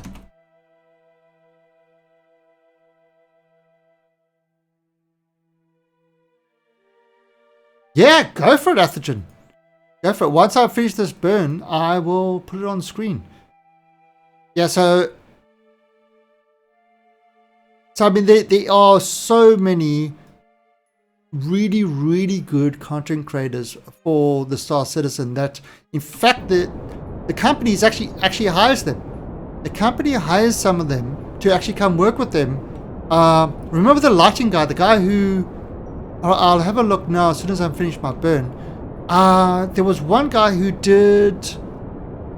took the assets from the hangars and stuff like that and redid all the lighting to make it look better. And they were so impressed with the job he did that they actually hired him to do the lighting for the game. You know, so it's kind of a really good way to get your community involved with content creating, you know, and stuff like that. Really impressive. Right. Oh. Come on. Come back here. Trying to get you to be in this thing. I'm gonna get you 15 more.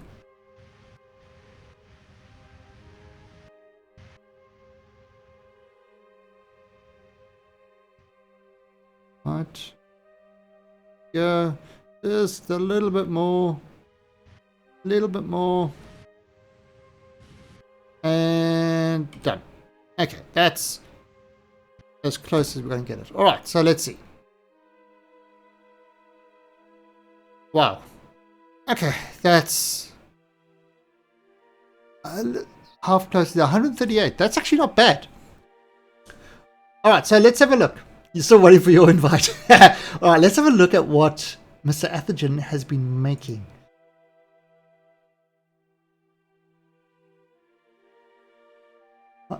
Oh, it's taking some time. It's taking some time. Let's look at this. Let's press F11. Ooh. Ooh. This looks like a javelin. Is it a javelin? It's a javelin.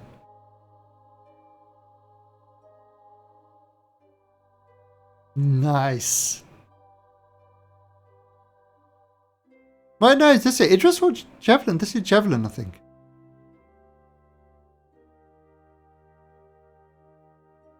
No, is this? Ah! Nice. You see, that's what these guys do, is they take this stuff and they completely redo it and add all the, you know...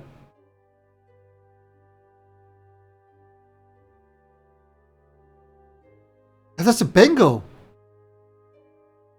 Yeah, that's what confused me. It's the opening is, this is what the kind of, it's similar to the Idris, but it hasn't got that bridge over that the Idris has. Yeah, the Bengal, we haven't seen the Bengal. We haven't really seen any renders of the Bengal too much. Now, we've seen a bit of it, but nothing as details as what you got over here. Ooh. Let's see. Damn, look at that detail. Oh, it looks so cool. I mean, that's one thing that this game is definitely doing, is a lot of... I love these engines. Anyway, from this space game, nice. So this is part of your secret project. Excellent. All right, so let's have a look at these. Let's have a look at how we are going to get this guy right. So let's see. We're going to add a maneuver over here. Nice. Looking forward to that being complete. Okay, so what we're going to do is we want to bring this a little bit closer. I would say to about 138 is nice. It's not thrilling, but it's nice. So we want to bring this, let's speed it up a bit. That brings it all the way down to 26.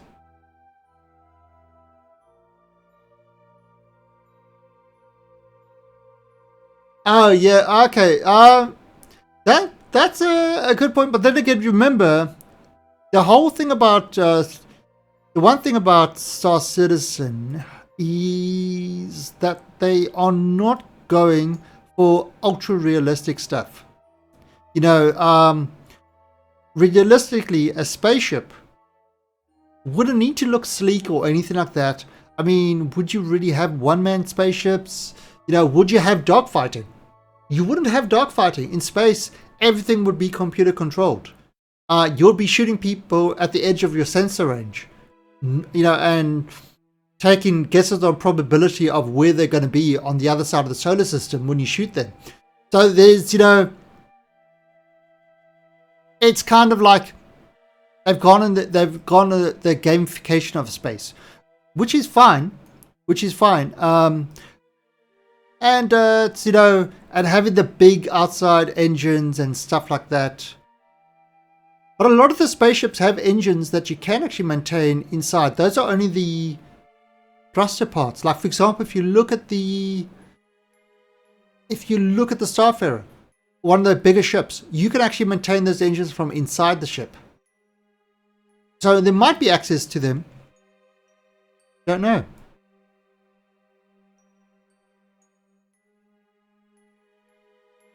And really, in flight, yeah, your ship's going in a, you know, it can be going. You can turn the engines off and everything else, so people can go out EVA and fix them that way. That could work as well.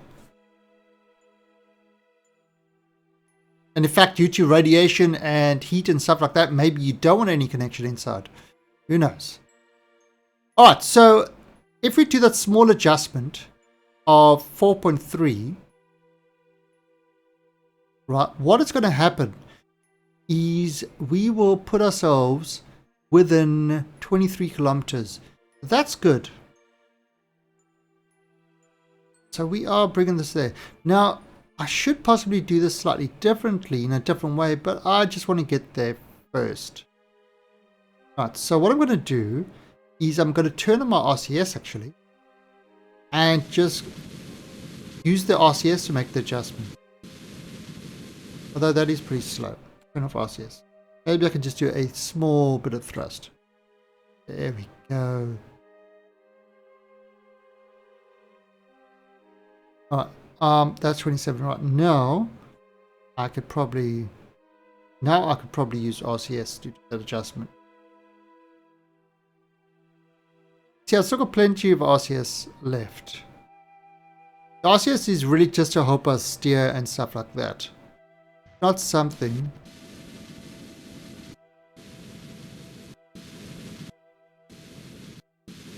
Uh, 22, 20, perfect. And RCS off. You haven't seen the ATV yet? Yeah, they're working on engine trails and stuff like that. And Austin offers, and the spectrum changes as well. Alright, so now we go in there, we're going to add a maneuver, and we'll circularize that. Alright, so that's kind of Right, that will put us into orbit of the thing.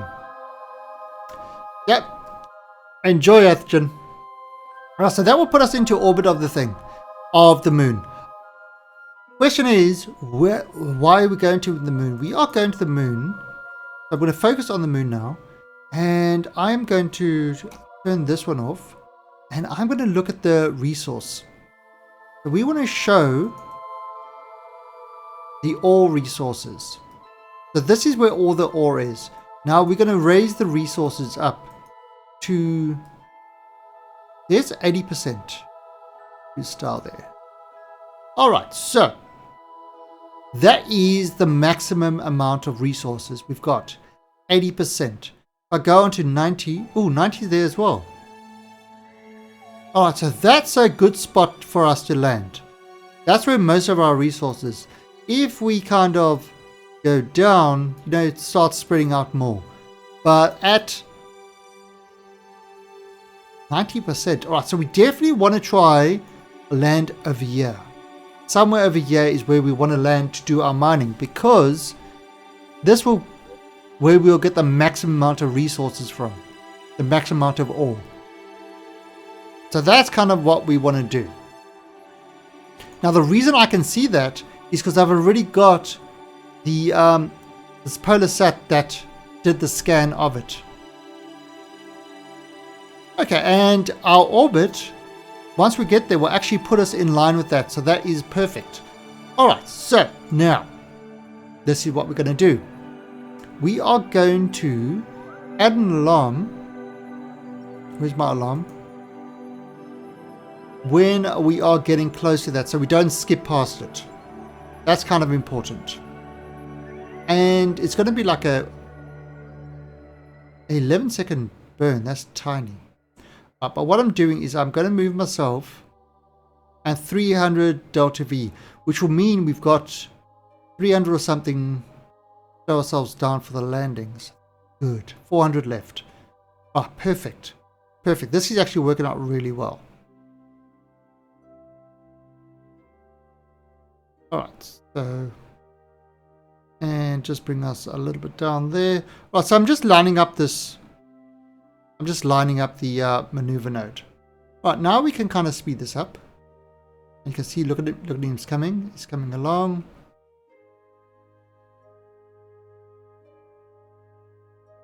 Now we haven't bothered collecting sounds because we've done it all. You can see kind of how the communication's working. Everywhere's getting communication. And close. Take this all thing off.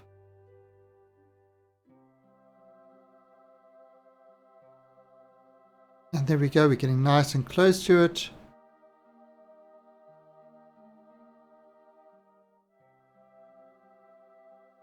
Right now we haven't actually used any of our batteries yet. I haven't put out the solar panels yet because we haven't kind of gone low on the batteries yet. So we're still okay on batteries. We've got nothing really chewing up our batteries at the moment.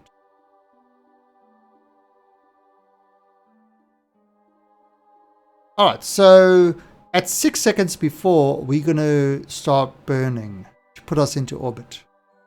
Okay, I can delete that. We're coming around there. Alright, we have 30 seconds. Alright, so getting ready for 6 seconds.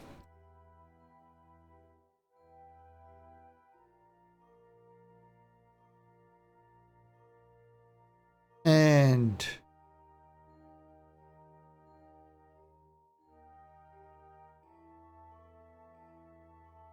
nine, 8, 7, 6. Right, just keep it on that maneuver.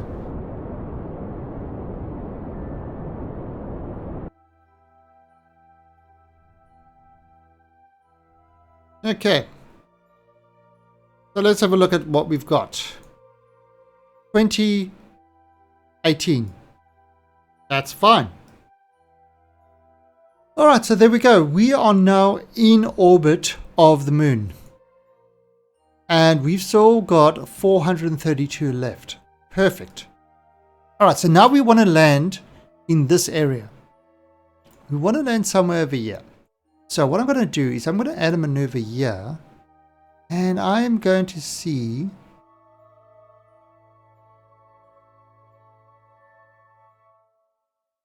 Right, so finding a good landing. Now, if I do, no, that's 8 seconds before would do that. So if I move this over there, this will kind of, you know, put us on that downward path. Hey, Sam. So, Sam, this month's sub game is the sub game perk for this month is Hammer Fight. We did a roll earlier this stream. So every sub to the game, every sub has a chance of, part of the sub perk is one of the subs get a free game every month. And we did a roll for it, and it is Hammer Fight, and we'll be picking the sub tonight at the end of the stream. Now it's also Frightening Friday. Fish Mob, oh, really? Cool. And it's also Frightening Friday, which is the last Friday of the month. So if you type in ! fright in chat, you can still vote. But it is appearing, what is the score at the moment? So there is the poll. So tonight we are going to be playing a horror game. We've got our monthly horror visitor on the last Friday of the month, which happens to be tonight. And so far, oops, wrong one. So far it appears that Outlast, AC is changing. More people voting for Outlast. I hate Outlast. I hate that game. That game is going to give me a heart attack one day. I'm old. My heart can't take it. Jeez, that game. I have so many jump scares in that game. Why do you think you voted for it? Because you want to kill me. Death threats. Death threats. Hey, Kareer. Alright, so, now let's see, look at this. You see that is moving 3 minutes. If I just move it, oh, that should be alright. Okay, so we are going to, let's go on to that. Now again, I'm just using this as a guide. So we are going to sort of burn to take us out of orbit.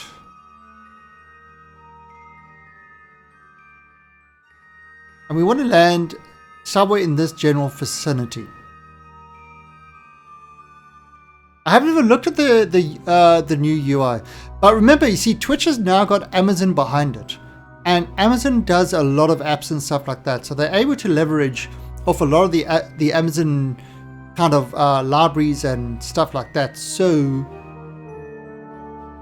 they can improve. It's the same with the costs. How they can now give lots of handle all the micropayments and things like that. You know, like the bits.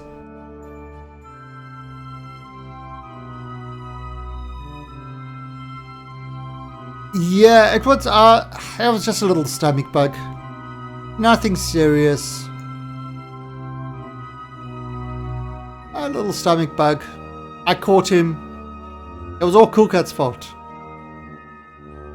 Coolcat wanted to operate. I actually got those crashes on my stomach from Coolcat.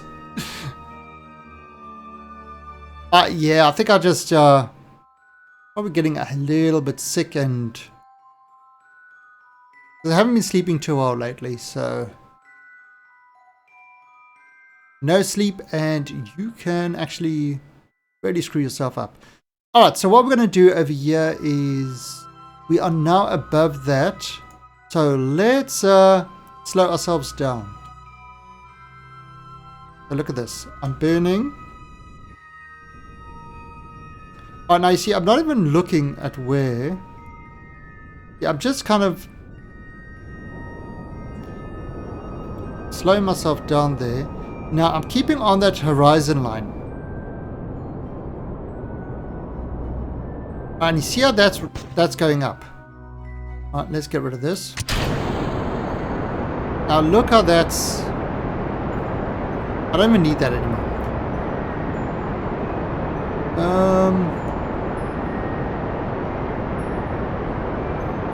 Alright, so look what's happening. Alright, we are now officially going straight down. If I look, I'm dropping straight down, because what I've done is I've been to slow myself down, and that's moved all the way to the top, so I can actually do it surface. So look at that, that's right at the top. So now we are literally falling straight down. Alright, now one of the things that actually, can I do this?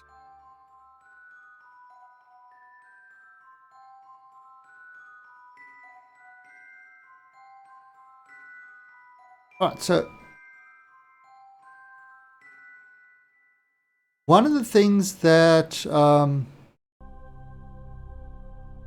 that Kerbal Engineer has got is the delta V for the suicide burn, the altitude of the suicide burn, and the distance before the suicide burn. Now the suicide burn is kind of a last minute burn at maximum power to slow yourself down or your landing, and we are going to use that.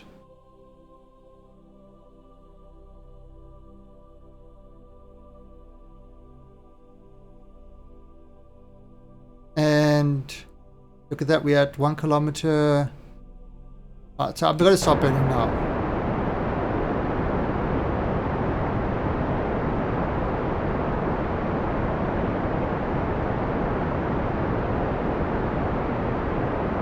Alright, so, whoa!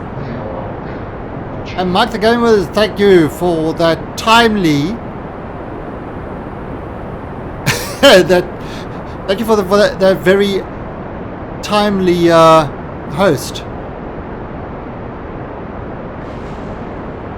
Oh, that was the other part dropping.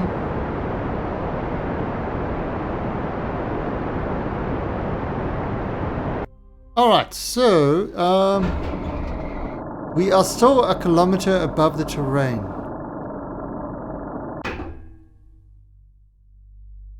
Still a kilometer above the terrain.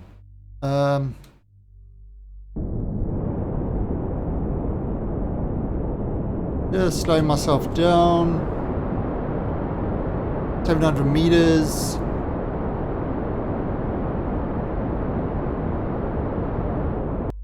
And let's see. We're coming in at 15. We want to land really softly. 400 meters. Now you can start seeing. Where's our shadow? Where's our shadow? I can't see my shadow. Am I landing on the dock side? There's no shadow.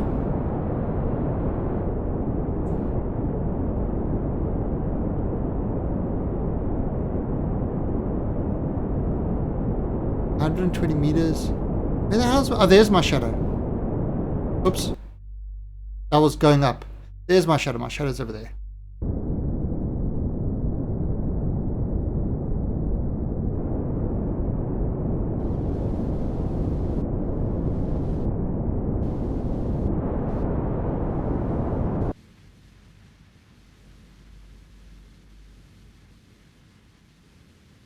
No, no, no.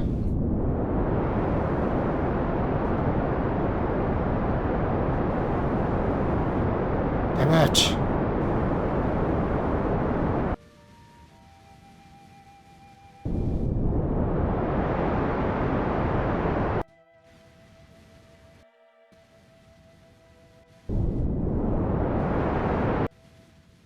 Ah.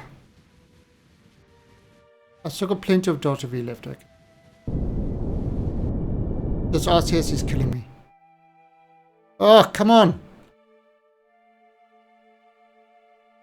No, no, no, no, no, no.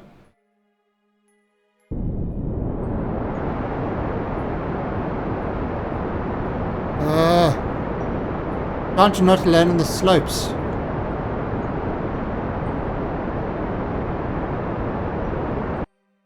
Try not to land on the slopes. Alright, so, sorry, this is a tricky landing.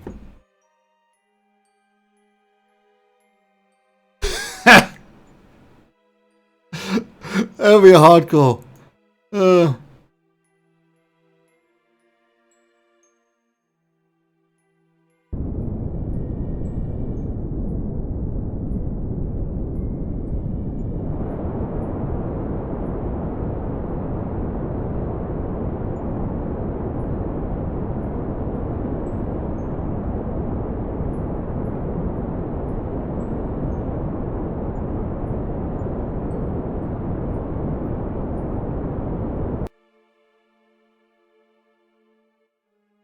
Right, so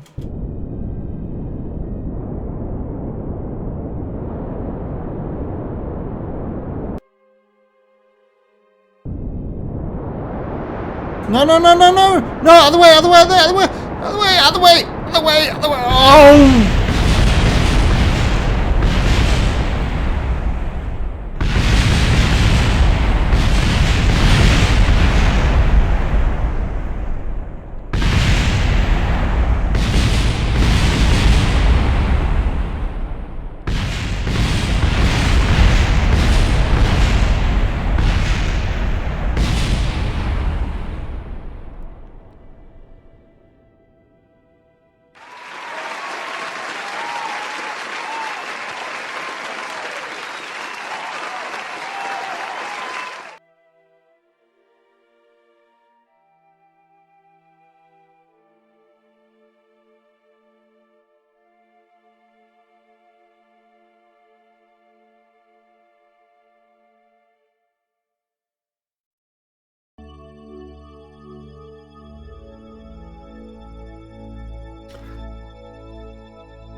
Shit. Alright, so it was a huge blow for the tourist industry. It was a huge blow. It was a huge blow for the tourist industry. I'm not sure if the tourist industry will recover from this. Wow, that is not good. Yeah.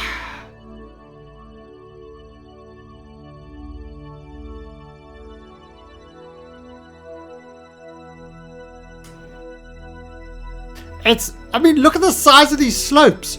No wonder I was having trouble. I've had to land directly in this valley area.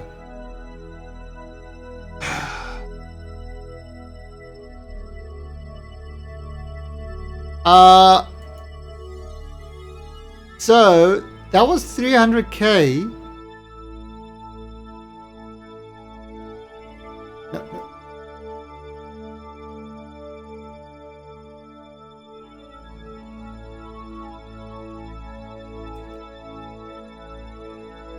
That was 300k lost.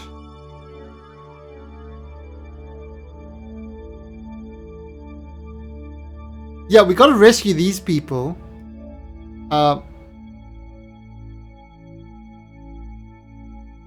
You see, what I'm trying to do now is to make it better.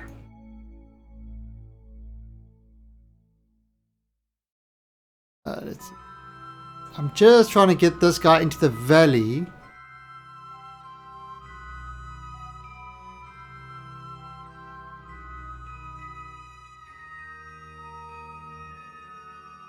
I'm trying to roll this into the valley area, so at least I got a target to aim for.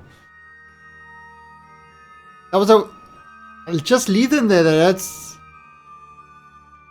That's what we did with the one tourist, actually. We did do that with the one tourist. I'll tell you, somehow I managed to hack communication together from a potato and an orange. And his pocket knife. Somehow he managed to communicate back with the home world, saying that he's still alive. So we're still ignoring him, but you know, how long can the potato last? So what we're trying to do is I'm trying to get this thing in a place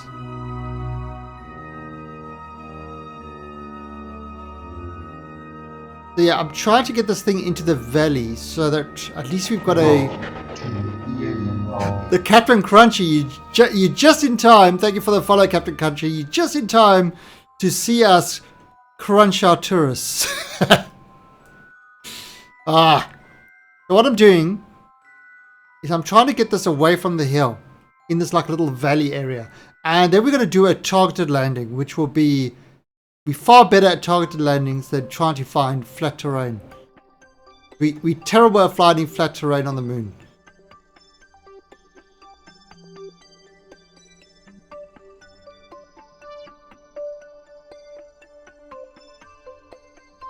I mean, I would pick some of the hilliest areas. Oh, the glorious leader has no emoticons to describe his disappointment at Tanya and Steve Kerman. And in fact, he's actually launching a mission to bring them home so that he can execute them. In public. In public. The glorious leader is not impressed with their flying ability. So wants to bring them home to punish them.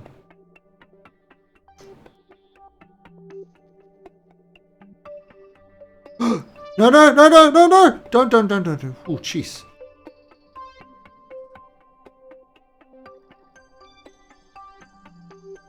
Yeah, and basically he's saying, you know,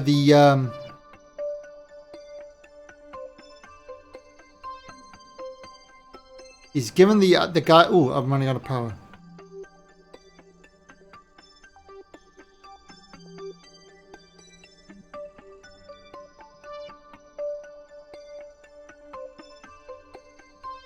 Can you edit the amount of credits each command gives you?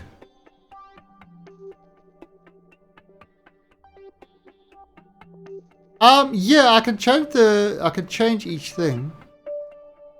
But let's see.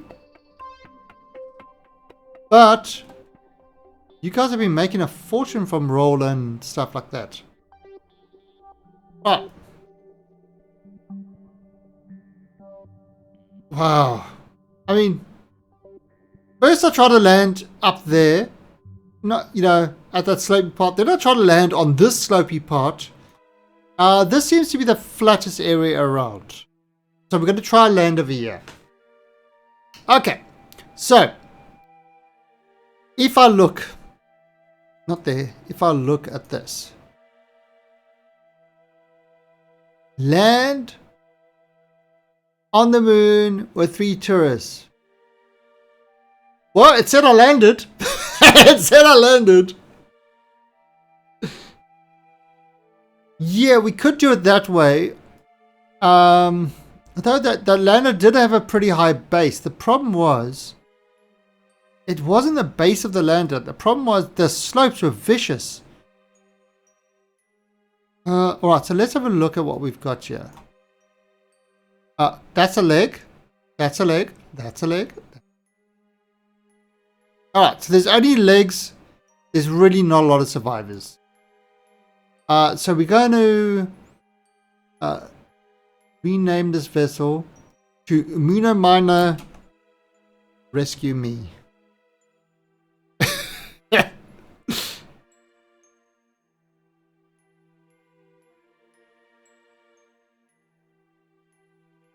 So I think we're going to send the exact same thing, but now we've got a good indication of where flat terrain is. So we're going to try to land exactly on this guy.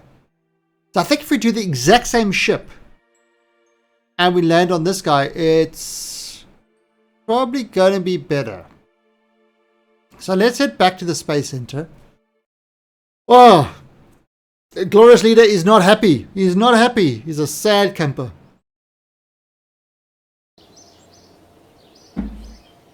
And we got to go rescue those guys. Now you see, each Kerbal is 845,000. So we don't want to lose them. All right.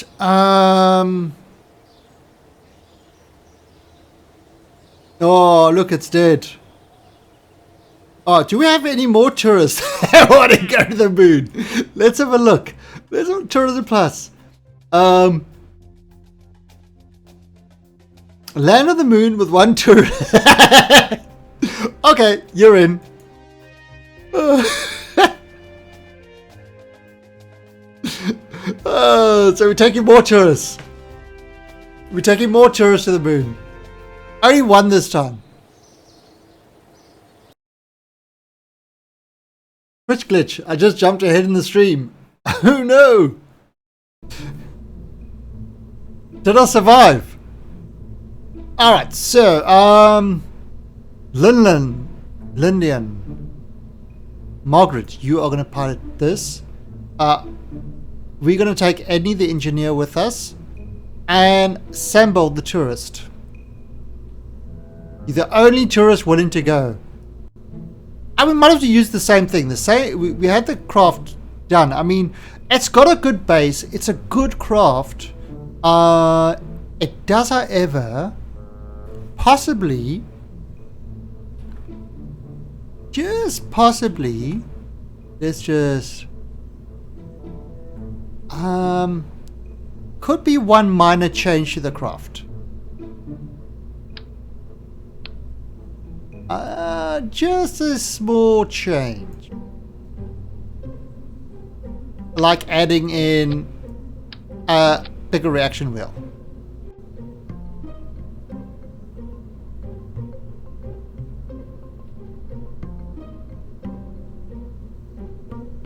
Oh, wait.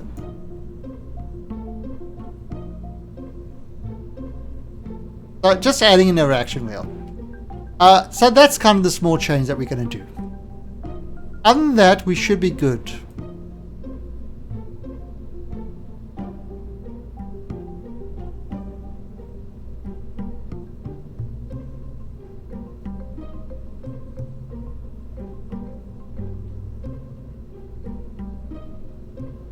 Oops.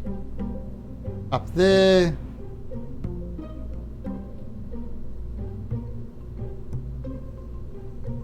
Transfer. Alright, so all done. Alright, so save. So that shouldn't add too much. Tourist can't EVA. No. So Captain Crash, what you would need to do with tourists is you would need to go in with a claw the item, and then transfer the tourist through that. However, the pod that the tourists were in had a slight mishap. Very, very slight. As in, it doesn't exist anymore. It had what we like to term as a RAD event. Rapid Accelerated Disassembly. Radical, man. Radical. Alright, so let's launch this Lunar Miner up again and see what we can do.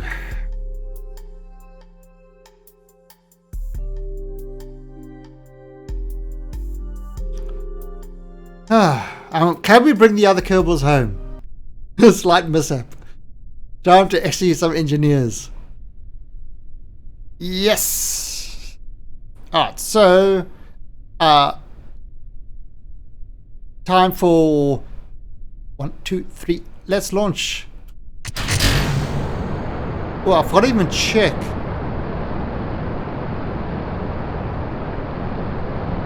There's F12. And I can actually take that away. Alright, so turn. Whoa, this is turning way faster.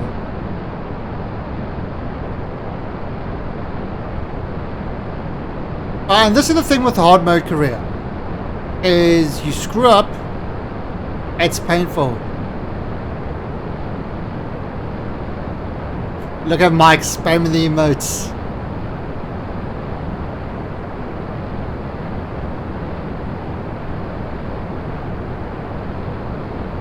Right, so here we go. We are going up. Up, up, and away. Alright, so the launch is looking good. Oh, actually, look at this. We've actually got our parachutes. Right, so we are picking up a hell of a speed.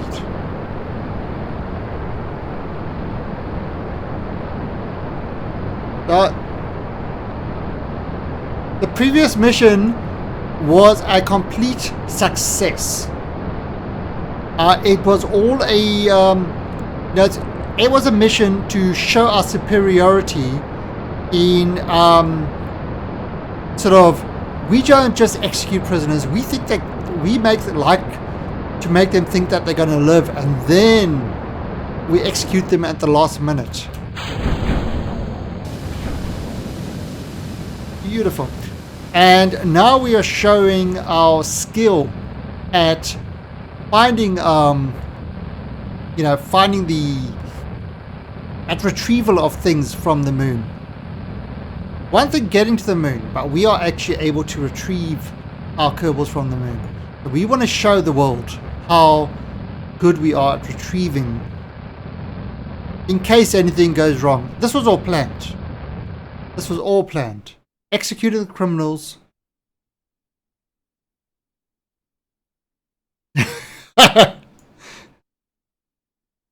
Damn straight.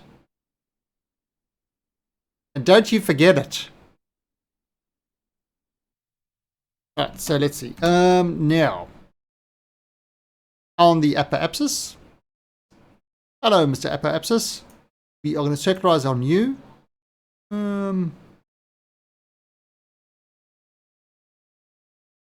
Yeah, that's right. Alright, we are going to circularize on you. And you see, I can actually move this now. Alright, get rid of this thing. Right.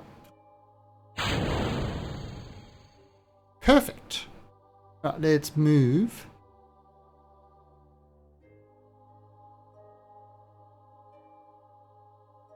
Yeah, Kerbal guided missiles.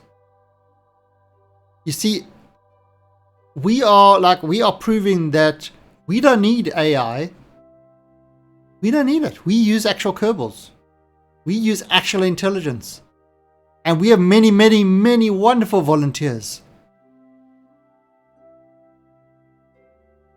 So where other nations spend all the money on computer power, we just use our Kerbals.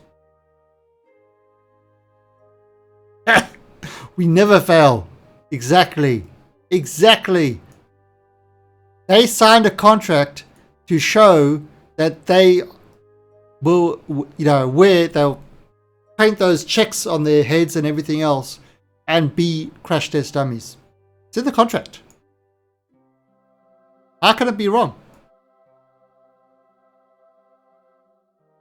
We make them sign the contract. No, we don't make them. We help them decide to sign the contract. By kind of using metal projectiles pointed at their heads to help them decide.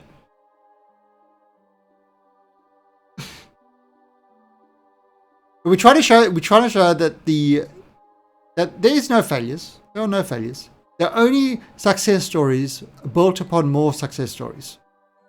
So we have successfully landed on the moon, and now we are going to successfully retrieve our successful landing from the moon.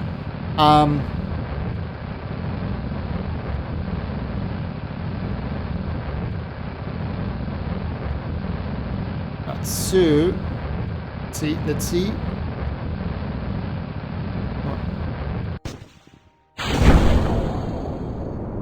Okay, see, up there, up there, up there. I'm finally back from the flyby of the moon. Returned 288 sounds with lightning. Yeah, the flybys of the moon. Definitely, the moons and minimus and that. If you do enough science, you know, with EVAs and stuff like that, you can return with a ton of science. One mod I would recommend is a mod called X Science, and it tells you where you can collect science. So you see, on the ship, I can't get any science in this particular position, basically because I've got all the science. You can actually look at the ship. You see all the science it can collect. All the science that show experiments available on this vessel. So with this vessel, I can do all these science stuff, and it's a great little mod called X Science. Definitely helpful, very helpful, especially if you're trying to get the maximum science. It is good. It is good. It really is. The Kerbal Republic of North Korea is about to embark on a mission, top secret mission. Their success will be broadcast to all those nations that don't believe in our superiority. Oh.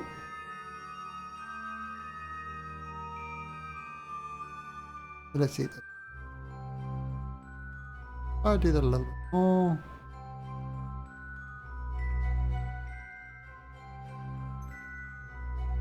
$294. Look at that. Oh, 66. Perfect. So that's within 66 of the moon.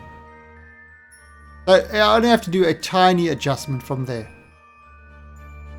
Okay, so get ourselves into that position. Definitely easier to move this craft now with that SAS, that reaction ring on there. Alright, so this is in 29 minutes. But what we're actually going to do is I'm going to look at this. Let's just put this away.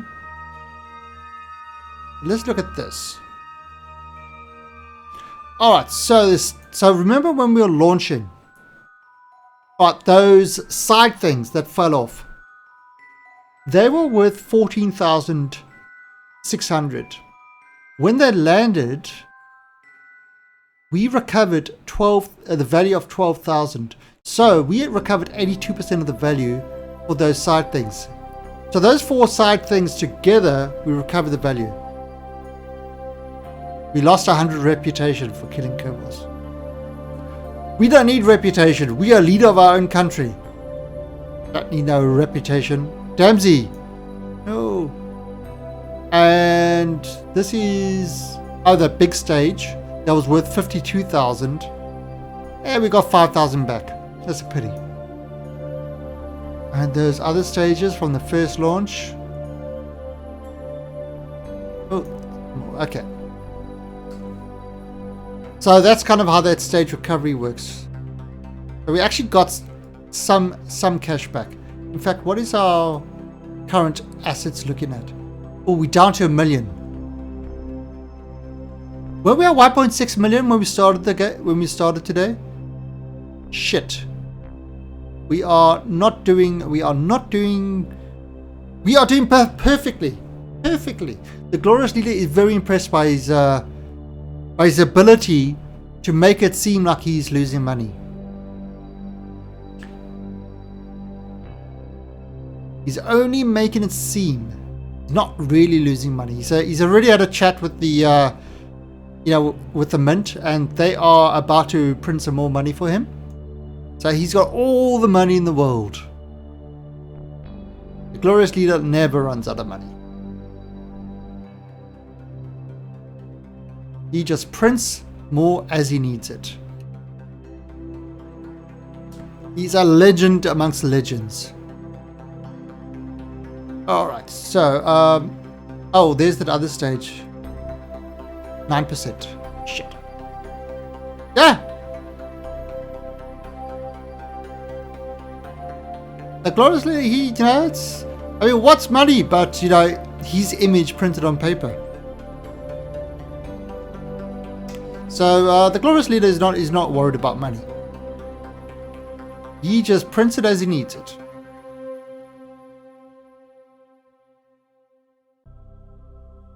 Right, so actually we saw actually alright over there.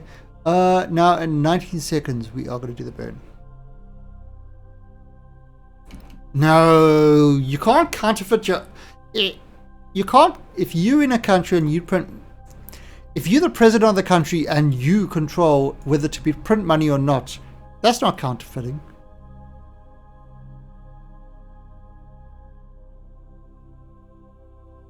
Glorious leader doesn't need to counterfeit, he just makes it real. He declares the money to be real, therefore it is real.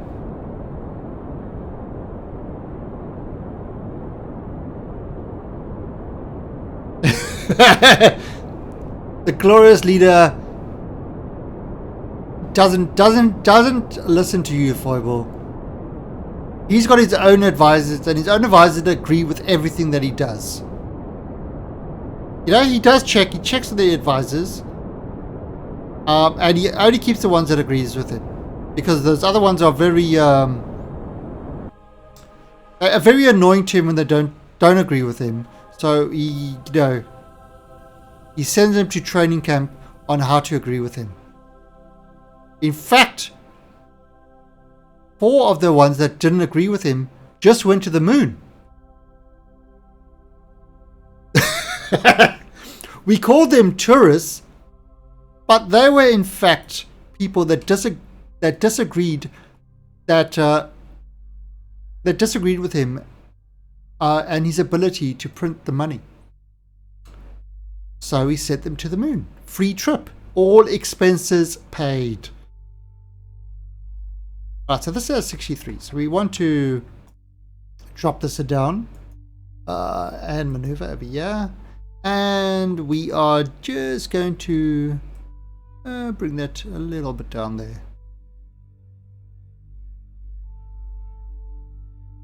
$31.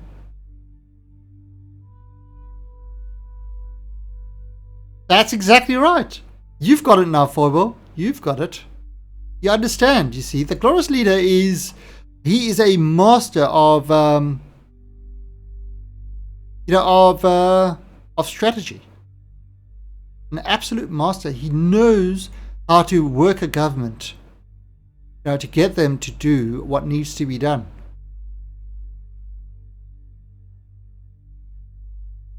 Oh, there we go, 22. Okay, that's good.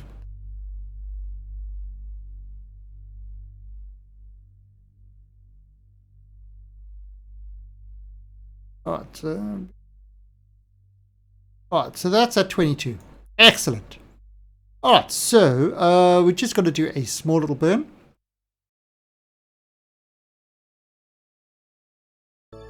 Yeah, he said they were all expense paid trip to the moon. In fact, he sent the one advisor that said it's not a good idea. He's currently on the way. He's educating him.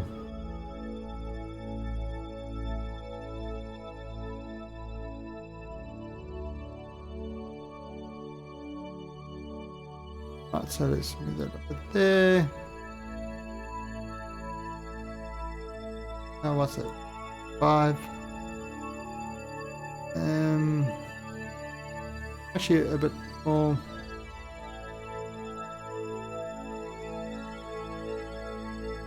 Alright, so there we go. Alright, so the glorious leader has put his steps into line. He's going to add a maneuver at the periapsis.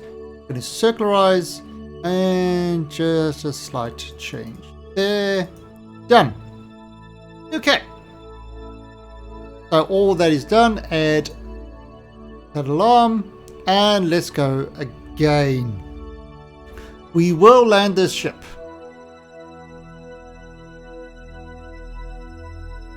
Now, how's my electricity running? You know what I'm going to do? Just to make sure I've got enough electricity, I am going to... Oops. I am going to extend this solar panel.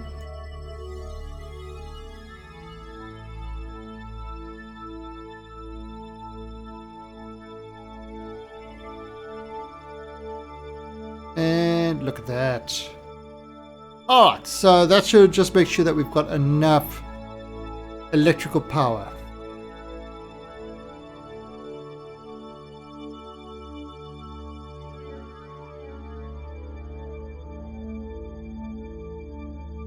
Alright. Get this close. Welcome to the Alien Army. Horsebabe07, thank you for the follow and welcome to the Alien Army. The Lung doesn't go to the moon because it is easy, but because it is hard. It's true. The Glorious Leader goes to the moon not because it is easy, but because it's a place where people won't be able to find the bodies. Well, I mean, because it's hard. That's right. It's hard.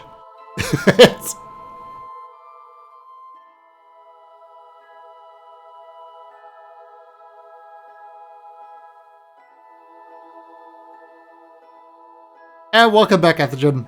So how did you find that ATV? Good? What do you think of those engine trails?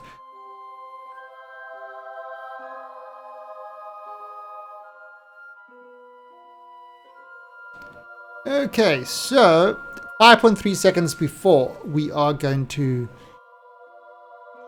not to delete this thing.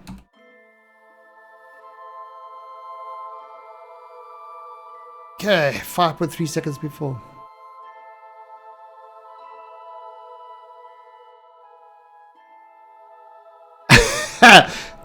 Yeah, Atmo, they're very good. Atmo, they're a cool space. Well, I don't know, it's gonna give a more visceral type image. It depends how they... I think in space they should be very slight. You know, those engine trails shouldn't have a lot going with it. So I think kind of it should be a lot subtler, and it shouldn't last a long time.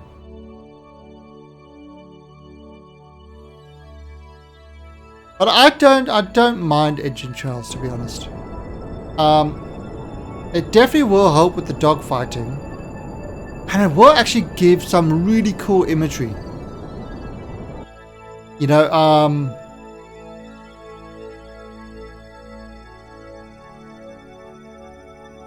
it will make things more visible, which is kind of also important. Overlord, they are out there watching. And Karenix, thank you for that follow and welcome. I mean, thank you for the host. Jeez, I can't even tell. I'm too busy looking at things. I'm seeing stuff. Thank you for the host, Karenix.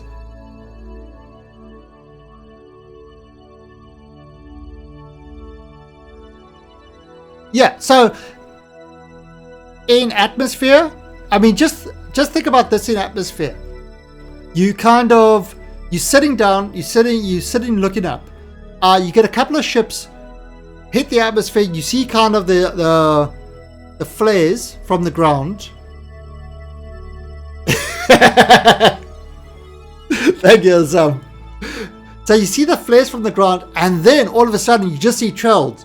You just trails starting, and you can actually like sort of almost see like a big fleet is coming out. I mean, that will look so awesome. You know, that effect of you see like, you know, you see kind of like almost like meteors or whatever hitting the atmosphere. So you see a whole lot of sparks in the atmosphere, and then you start seeing the trails from the ground, and you're just seeing 1, then 2, then 5, then 10, then 20, and you can just see this massive fleet has just hit the atmosphere. I mean, that's kind of, that would give a lot more impact, I think, in the game. You know, especially because remember, they're going for a very visceral type thing. All right, so now this is at nighttime. Are we going to land at nighttime? what we're going to do is we're going to set this as our target. Are we going to land at nighttime? And the answer is nay. Nay, we shall not land at nighttime. We are going to fast forward this until that's in the daytime. So I'm going to switch to this craft, the Polarsat, which is far out so we can zoom faster.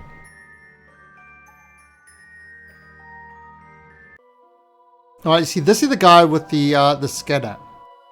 Alright, so what we're going to do,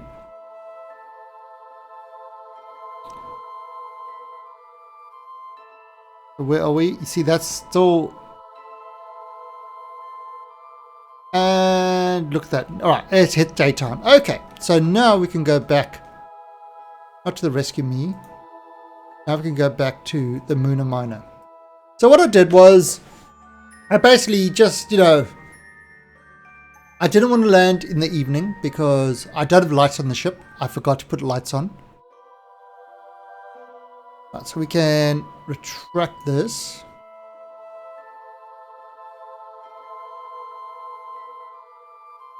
From one alien to another. Alright, well, if he's an alien, guys, what do?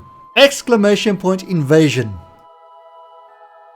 And we show him our alien army. Exclamation point invasion in chat. Give him a good old alien greeting. There we go. Hey, Sean Doherty. And those are the aliens. So there you go, Kareer. Aliens for you.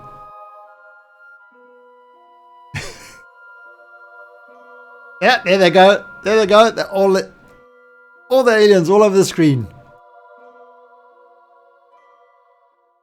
Okay, so there is our craft that we want to rescue. Here is our ship. So, what we're going to do is we're going to add a maneuver here to kind of drop straight down onto him. And 502. Hey, look at them. The aliens just keep on going.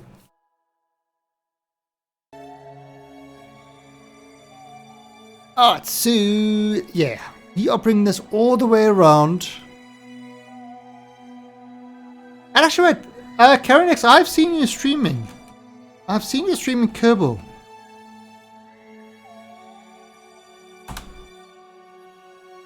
There you go. See, I knew you were streaming Kerbal.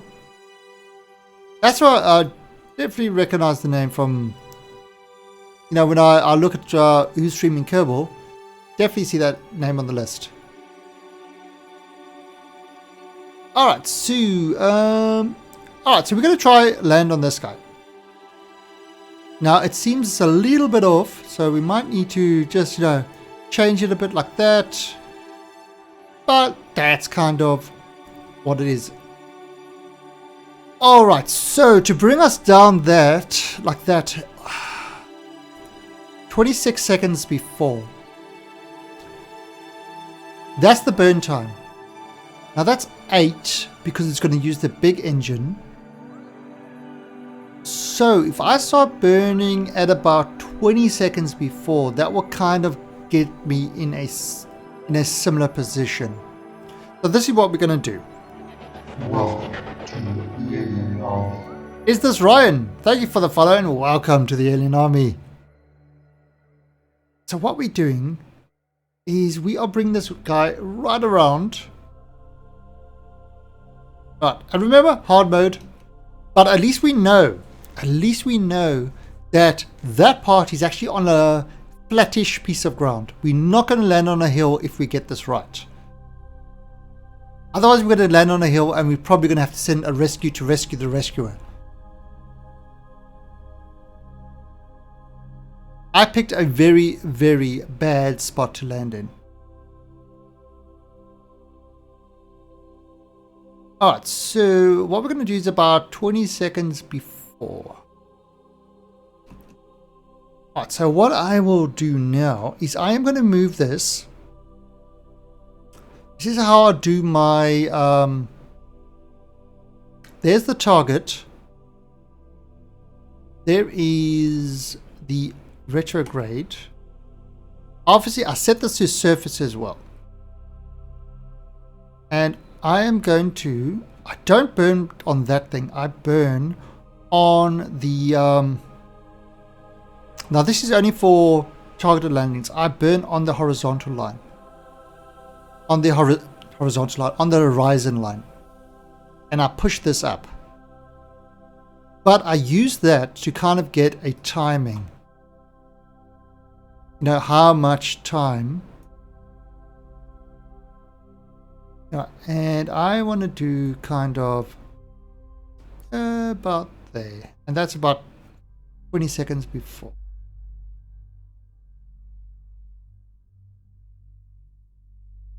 And again, I take kind of that, and I take halfway between the two, and that's kind of how I work it out. And I actually don't even need this at all. Right, so there we go. At about 20 seconds, actually, you know what I'm going to do? Because of the slow engines, I'm going to use maybe, 20 seconds should be fine. So on that horizon line, you see that's kind of moved way up.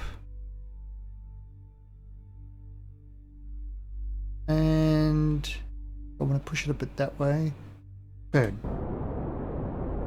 Right, so I'm burning on the horizon line. And what this, not target. Make sure it's not target.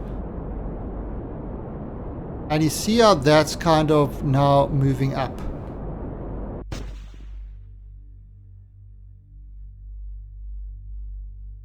There we go. Now this I can actually remove. I don't need that. And look at that's moving up now. Right, now let's just have a look what's going on. Alright, so you want this to obviously go to the center, but you don't. But I want to kind of push it towards the center. Okay. So now what's happening is as we're going over, that's coming to the center, but I don't want to. I see I'm landing before it. So what I want to do is I want to push it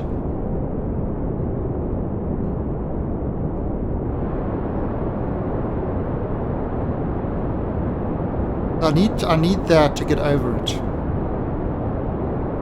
I actually did this a little bit wrong.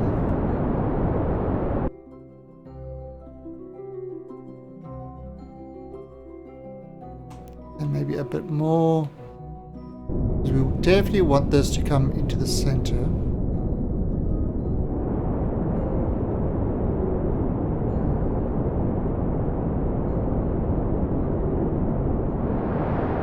But we got plenty of fuel, so it's not really an issue. So they see that's going over it, and so that means that is going to come into the center.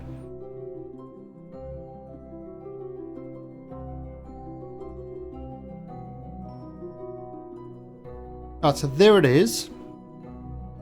And as we're moving over,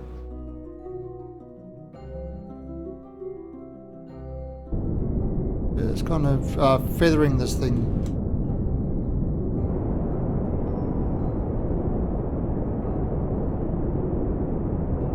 Actually, I don't have that much. I've only got 800 left. Shit.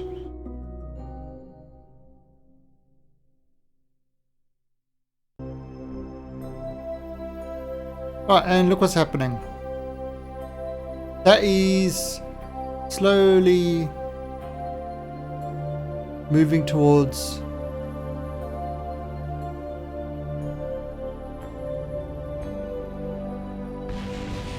so we saw 50 kilometers. That was the other pieces that fell.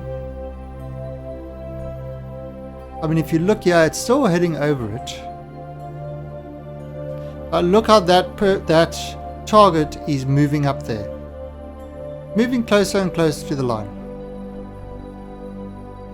According to this, the suicide burn is in 7 kilometers. Let's give this a little bit more help.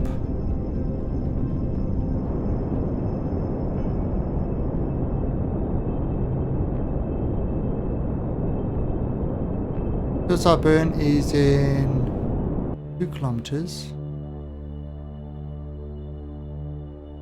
Alright, there we go. Right, there. Now, it's over. So,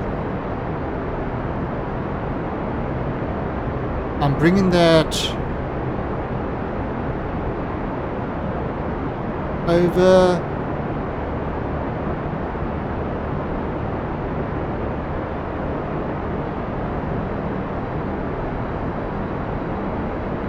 And that. So I'm bringing it back.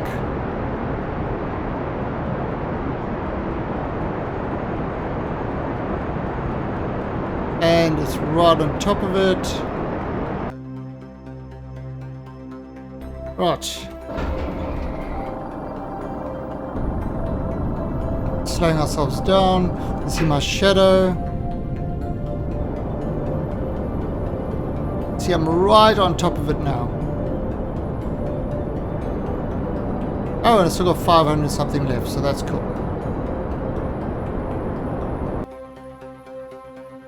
I'm the god of cringe and losing bits. What?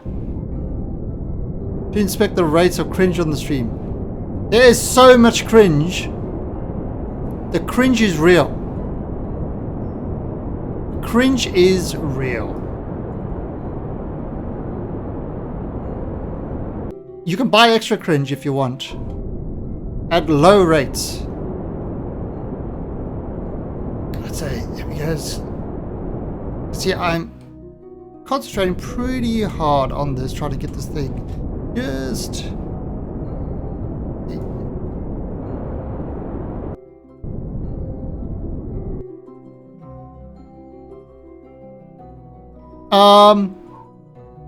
Yeah, I think we're close.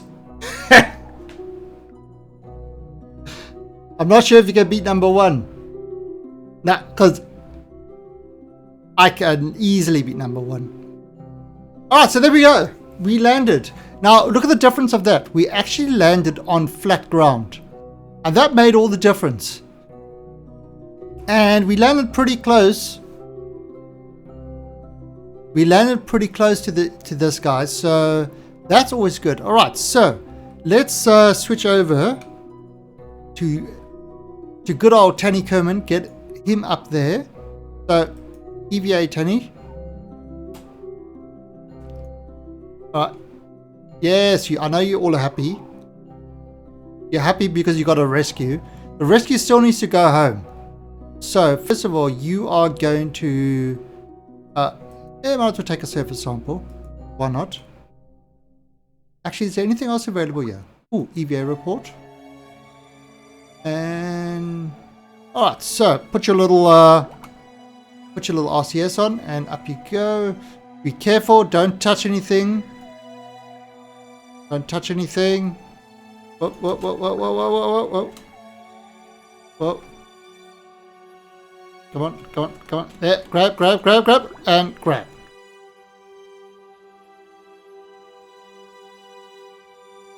Yeah, I don't get drunk on stream. That's, it's not my thing. If you want to see drunk people, then go to the nearest pub. And you can find lots of drunk people behaving badly. That's not something I want to do on stream.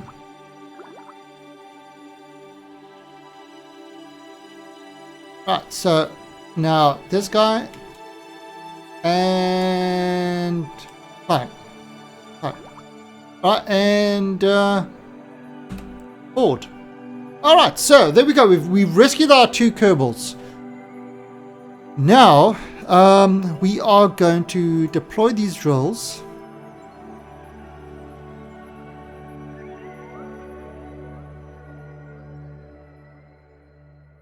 Yeah, I honestly, I don't quite understand the drunk stream thing.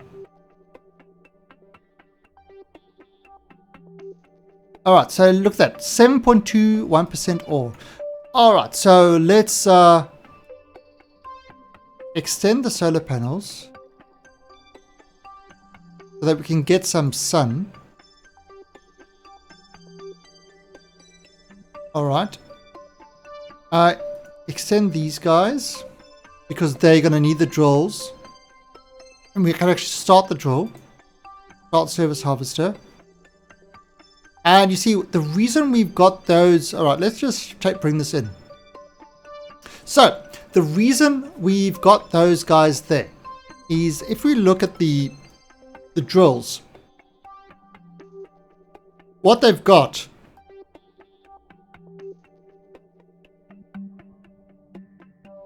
By the way, when using mods, should you put that folder after downloading? Yeah, sorry. Let me show you. I'll show you after we've got this pumping. I will show you exactly how to install mods and things like that. I'd say you're a solid 30 of what the 110 people I have seen. 30 on the cringe meter. Need to get myself higher. Moving on up. Need to move to the east side. Alright, so look at this. The mining excavator. It is slowly bringing itself, as it's drilling, the temperature is rising. As the temperature is rising, the thermal efficiency is sort of changing. So look what's going to happen. Just let this go to... There we go. Now look at that. It's on 670 degrees. Thermal efficiency is at 38% and it's lowering. And it's getting 16% harvest rate. So what happens if I extend these radiators? Look at that temperature. The temperature is now dropping. Can you draw the Kerbals out of the pod? No. We can try, but no. So look what's happening. I extended these radiators, and these radiators suck heat from the entire craft.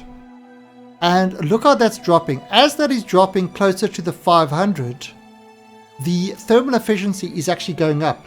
And what you want to do is you want to get the thermal efficiency as 100%. The lower you get, the cringy you are. Well, thank you, Orange. I'm so happy that you came to the stream to tell me about your cringe meter.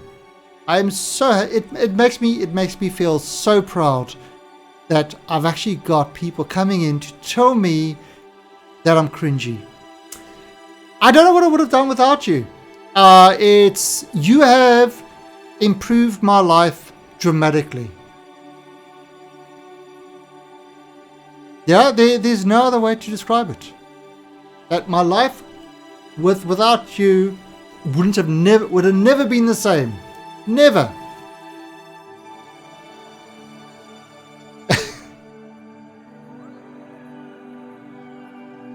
Sarcasm?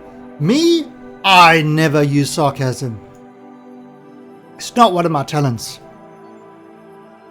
Anyway, so here we go. Look at that. This is getting down to 500. So once it gets to 500, that thermal efficiency has gone up and the service harvester load is increasing. The better your efficiency, the better your load and stuff like that. The other thing that affects it is your engineers.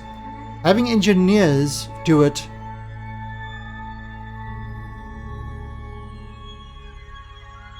so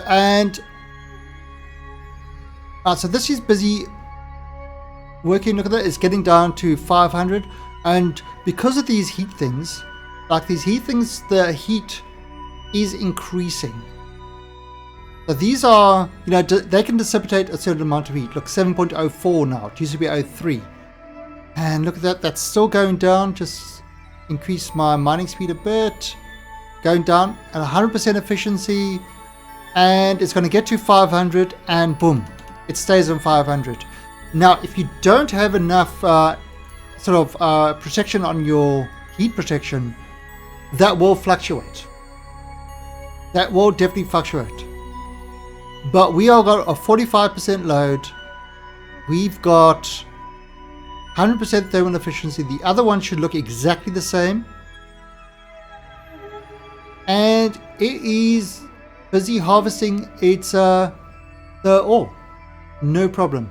Now, what Hirai was asking about was the mods.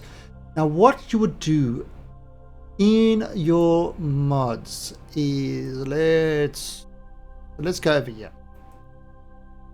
So what you do is, if you got like this is the folder I'm using at the moment. In your KSP folder, right, you've got a thing called game data. And what you would do is you would throw the mods into the game data thing. Like there is X Science, ambient light adjustment, coherent contracts. So all the different mods I've got have kind of got their own, have their own folder with stuff in it. The squad one is the only folder that is actually in that game data directory on a clean install. That is the all the squad kind of all their sort of mods. The others you would put in there as you require them. Some of them require something called this module manager, which would go in at the root thing. But the rest, you just kind of, once you download the folder, it usually says game data and then the folder name, and you take the folder and drop it in there. And that's how you would install mods in the game data folder. And after that, you start the game, and it should actually load the mods. Like I said, some of them might require module manager. Now, what I do is I have if you type in !CCAN, there's a program called CCAN, and what that does is it's a little exe file that you download. You drop it in there, and you double click on it, and what it does is it will because I started in that folder, it will actually do all that for you. So what you do is it gives you a list of all the mods. You can filter compatible mods, all the mods that are compatible with your version, and you say, oh, I want this one, and I want this one, and I want this one. And then when you go to it tells you what it's going to do, and you hit apply changes, and it will download those mods and put them in that folder, and also to remove it. And every time something updates, like for example with me, it says, okay, these mods have updated. Now I'm currently not updating because I'm not in the I'm trying to I'm staying with what works at the moment, so I'm not running any updates. But if you want to update, you just kind of say add available updates. It clicks on those and it tells you exactly what it's going to do. It will download and update the mods and stuff like that. You don't need to mess around with the folders at all. Just use CCAN, drops the stuff in there, and that is actually the easiest way to install mods.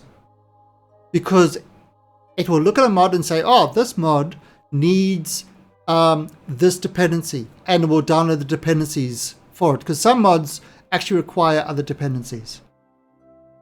So that CCAN thing, download the latest one, drop it, just the exe file in your game data, in the actual main KSP folder.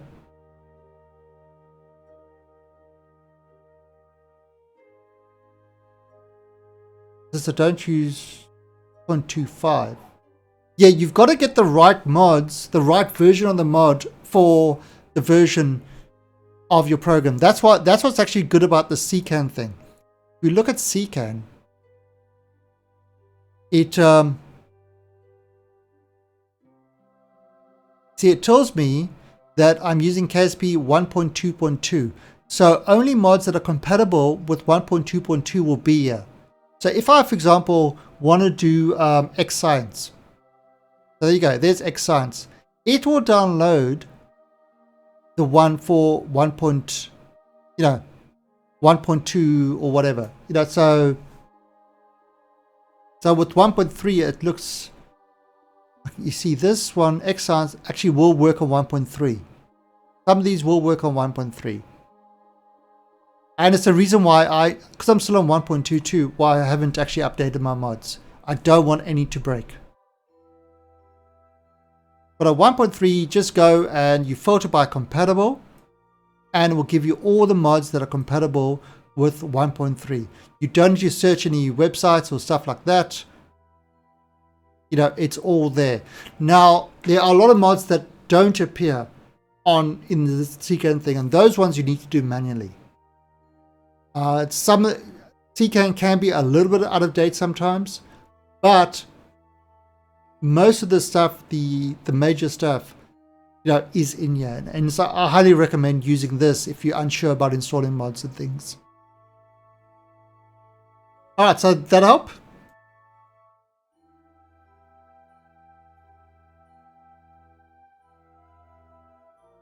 Alright, so anyway, these guys are busy mining. As you can see, it's going up there. And you can see this is staying perfectly fine. So what we're going to do is I am just going to fast forward this until we meet the contract. Until we meet the contract of, where is it?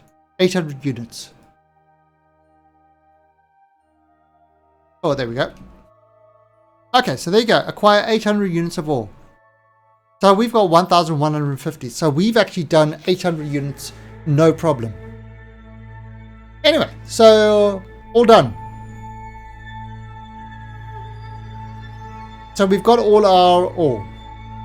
So now we can go home.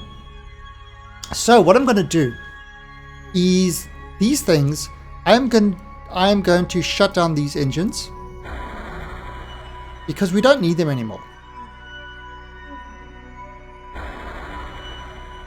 I don't want these engines there anymore.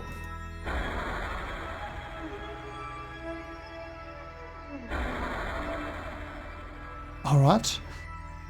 And we are going to get ready for the launch. Now, look at that. That is going to launch that engine and that part.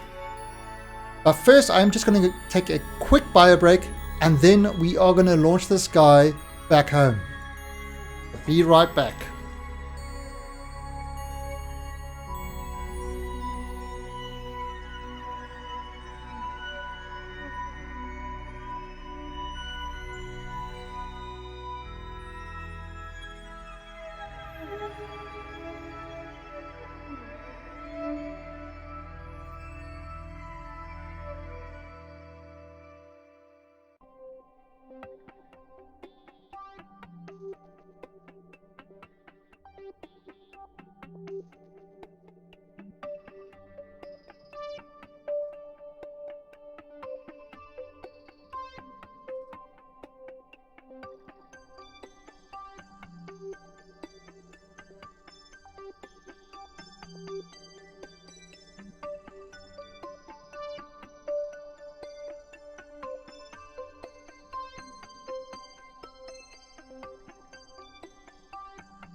Alright, I am back. Alright, so we've got all our ore. Everything is ready. We've rescued our Kerbals, the Kerbals that survived, and we are going to bring them all back home now. Let's see. Go to space station. Oh, there you go. Land on the moon with one tourist. recover Sambal Kerman. Okay, so Sambal's in here. He's yeah, he's all happy. All right, so we are ready to go back. So what we're going to do is I've disabled those engines, so I can put this on full power. Do I need full power? Let's actually lower it to about half power. And what we're going to do is I'm going to hit space. And when I hit space, this should decouple and this top part should go. So 3, 2, let's see, 3, 2, 1. And there we go. Okay. And we are, am I, nope. I want to go that way.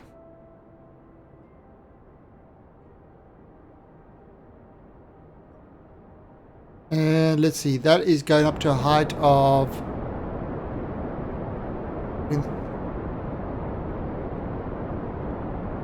that is going up to a height of, around like that, 23, 24,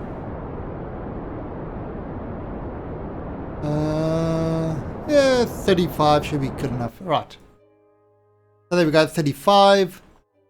And on the upper axis, add maneuver and circularize. So we've kind of left that one behind. Ooh, and actually, you know what we've got to do? Oh, that's in 3 minutes. Let's just go over here quickly. Oh, I can't. Oh, let's get this into orbit. I forgot to turn the antenna on the other one. Actually, we should be all right. Hopefully. Alright, so that's going over there. So let's 2 minutes. We should be okay. Can we do this? Lunar minor probe. Switch 2. Just make sure we've got this.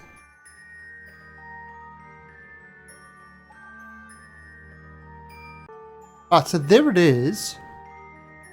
And you see, it's still mining. So this thing is still mining and collecting ore, even though the top part has left.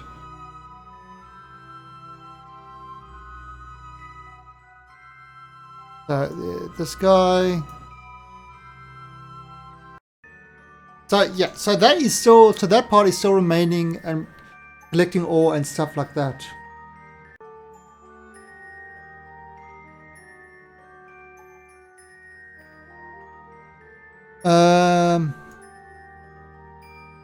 Alright, so let's have a look.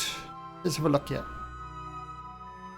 Alright, so when we get up to that point, we will circularize ourselves and then we will plan our trip back to, we've got 1,300. So it's going to take a 323, so we have 1,000 left. We should be able to. We should be able to get back. I mean, we definitely be able to get back to Kerbin. The question is how much. How, you know, sort of. Be about 800 to get to orbit. I'm not sure. The Real King 14. Thank you for the follow and welcome to the Alien Army. So we got this guy over there. And this was how the original mission was supposed to work. But it didn't. Yeah, I landed in a really, really rough part of the moon.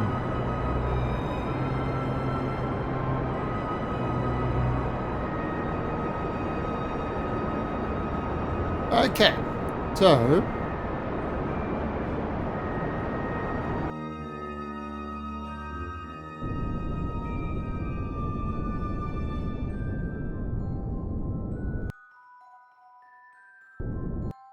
done.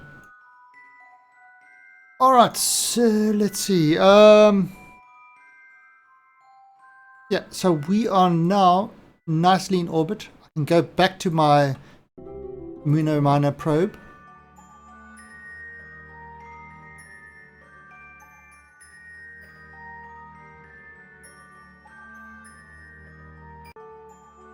Oh, look at that. That is happily mining all the ore. Morning B101 UK. So that's got all the power. It's mining all the ore.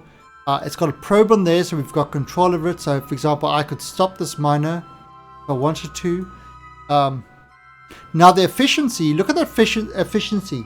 Since our guys left, the surface harvester, if you remember, was at 45%. Now it's down to 5%. Why is that? Because the engineers make these, make these handle load a lot better. So your engineers are the ones that can actually improve your service harvester time. Without it, you're on 5%. So it takes a lot longer for you to, it makes it much more inefficient to mine without engineers. So having the engineers improves that mining experience dramatically. That's kind of why you want engineers on there. Higher level engineers add more efficiency. So that is why you definitely want your engineers there. But as you can see, these things are almost full. It's got liquid fuel and stuff like that. We could actually fly this somewhere else because we do have probe control on it. It does have fuel with it. So, I mean, what we could have had if we had a converter, it literally could have converted this back into fuel, and it could have hopped around the moon sort of to infinity and beyond, because everything on it would have been rechargeable. Yeah, the Convertitron would have converted the ore to fuel, it would mine more ore, and that whole cycle start again. So we could do something like that. Alright, but we are going to go onto this Muno Minor, and we are going to bring this back home now.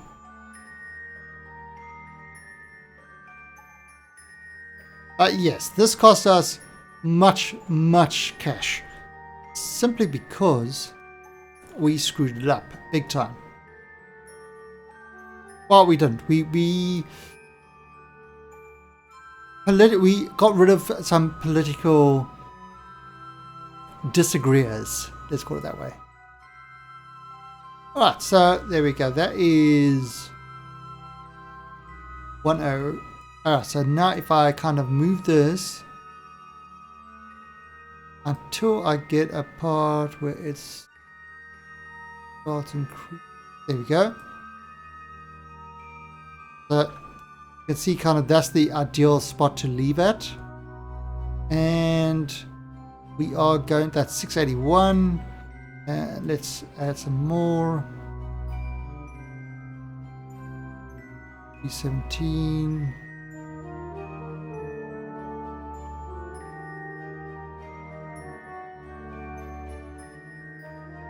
$100 and something.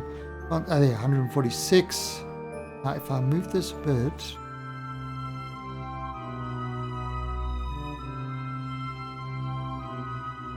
So look at that. That is down to 58. Right, pull that down to 50. Alright, there we go. 260, that will get us home. Now, what I'm going to use. And Noah Hiedelman, thank you for the follow and welcome to the Alien Army. So what I'm going to do is I am going to sort of, when I come back, I'm going to get myself to a height of 50 kilometers. But after this burn, I will have about 600 and some 730 or something left over, so I can use that to slow myself down even more. But it's going to actually be using the atmosphere to slow itself down. So that's pretty good. Now, we've also got the issue of we are using power. And this is why I added on small little solar panels on this ship so that this ship can keep getting its power. It's not going to run out of power. There you go. It's filling up already. Because we don't know, because this thing does use some power. Alright, so at 8.3 seconds before, that's when we start our burn. Oh, I'm actually getting hungry.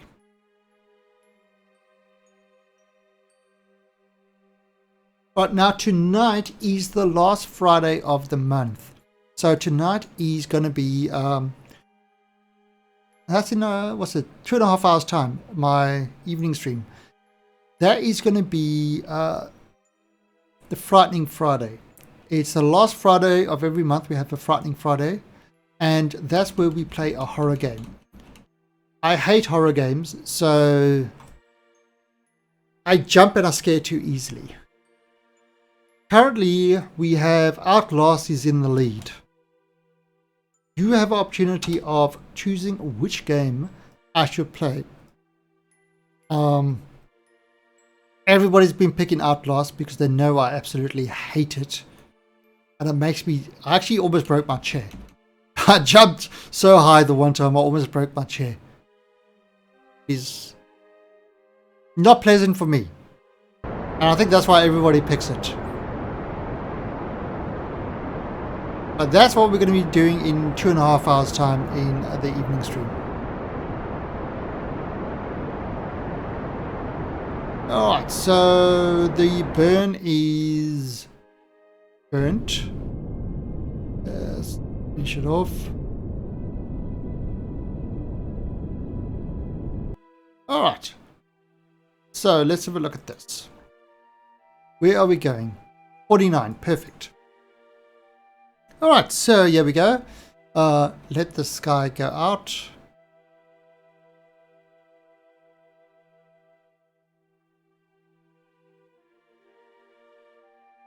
And as you can see, kind of our electrical power is remaining full. Our little miner's still there. He's... yeah, there's nobody watching him, but he's happily mining away. Although I don't see us appearing in that valley at all. Right, so there is... interesting, there is the KSC.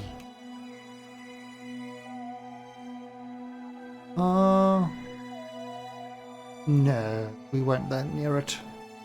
Okay, so, what we are going to do is we are going to flip ourselves around. Oh,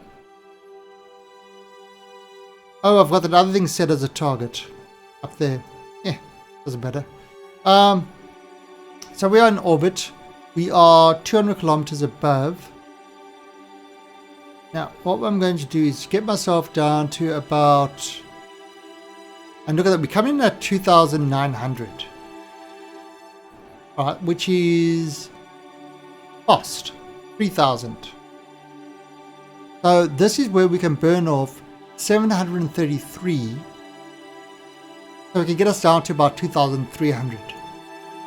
Which is kind of, you know, the normal orbital thing to come in. Now we're going to retract these guys. And I'm going to wait till I get to about 80. There we go. Alright, so we are on 80. So what I'm going to do is, on the retrograde, I am going to full burn. Right, now it looks like we're coming in at night time, of course.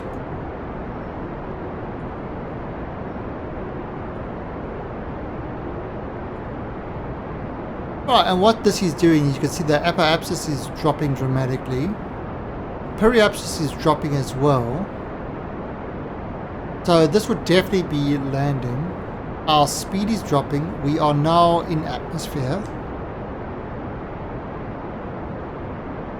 Now obviously the atmosphere is going to slow us down as well.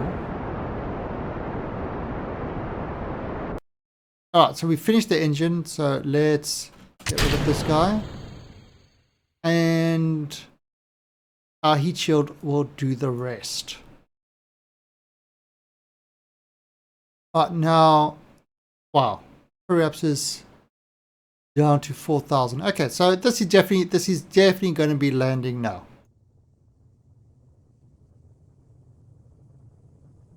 So we can see we've got the ablator, and the ablator is taking the heat.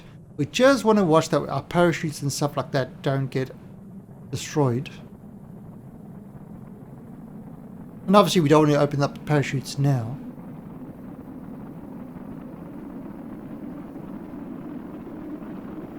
But yeah, this is what I think is going to be great about the way the Star Citizen is going to be doing its contrails and stuff like that. Is you're going to have this sort of thing happening when ships enter atmosphere. So you'll be able to see them, you know, like as a comet or whatever, and then afterwards you'll be able to see the trails. Right, so look at that. That got a little bit hot. I can see the bar. Now if you press F11, you can see kind of parachutes are getting hot. So what I'm doing is I'm turning so that, you know, moving the ones that are heating up out of the heat. And you can see kind of the yellow. You know, the yellow is where all the heat is. Now you see, I can just do that like that. And basically, I'm just trying to get the heat off that. So I definitely don't want anything to overheat. I'm just making small adjustments to kind of protect it from the heat. And to protect the various parts from the heat. And we are slowing down. We're still at 22 kilometers, so we're coming in pretty damn steep. We have to slow down dramatically really soon.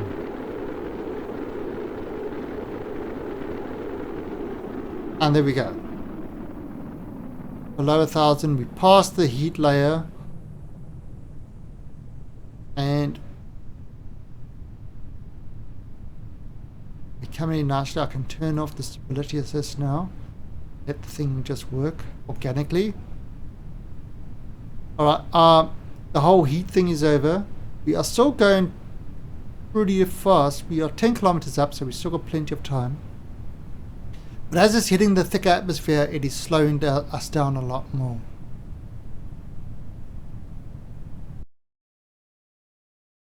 So yeah, we're landing a bit far from the space center, but that's okay. Hey Gypsy! We did our minor lander. Of course, the first one landed on a hill and fell over and died. And all the tourists got killed. Alright, and we're 7 kilometers above. You see now I can set up the parachutes. So I've armed the parachutes. They will pop out when they need to. There we go. There we go. Slowing us even down further. And done. Take off cess. So pretty much same as usual. Same as usual. Alright, so 6, and this is the rescue miner that came back. Alright, now that was a lot of parts on this. I don't know why it's doing that. That was the bottom part of that crashed. Oh, that looks kind of weird. Anyway, so this is just going down.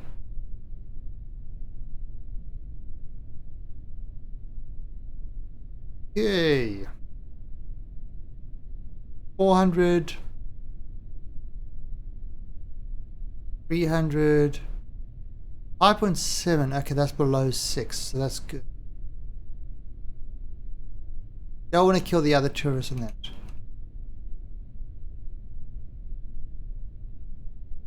Okay, and below 100 meters now. Alright, and this thing is preparing for its landing. 5.6 should be alright.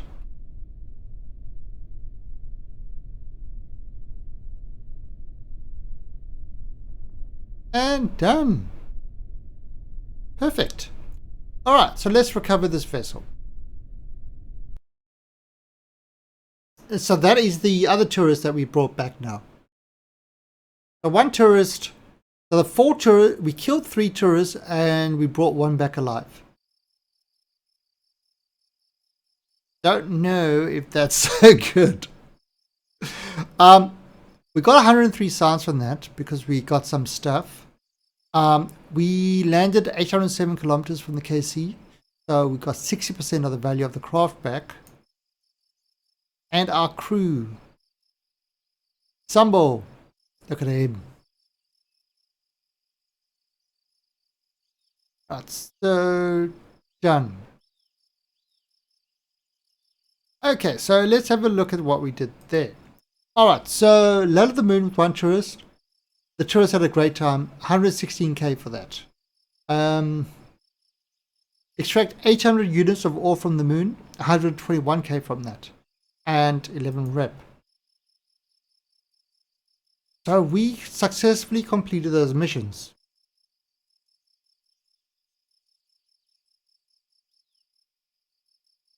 Yes. It is really hard mode. So if we, not mission control. Yes, so we are definitely doing everything in hard mode. So we've actually only killed 3 normal people. We've killed about 7 tourists. Our tourists have died, but we've actually only killed 3 actual Kerbals. The tourists aren't really, you know, the glorious leader decided that they were slated for execution anyway, so it wasn't a great loss. Now, actually, let's look at the administration building. What is our reputation? Oh, that's our science. Our reputation. That's on the green. It's still green. Yeah, so and Jepsy, that changes things completely. When you're playing with hard mode, it really changes the way you play. For example, that one landing, I would have just, you know, F9'd it and just got the landing better because the craft was fine. Yeah, just the landing. We landed kind of on a slope, then we went to the other slope, and things got out of hand. It became very hard to control. Alright, so we've got 340 science. Now, that's 550, so there's nothing more we can really get over here.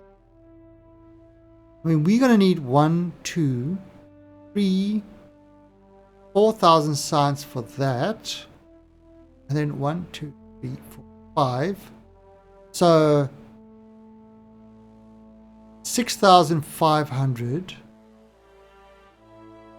And then 1, 2, 3, 4, 5.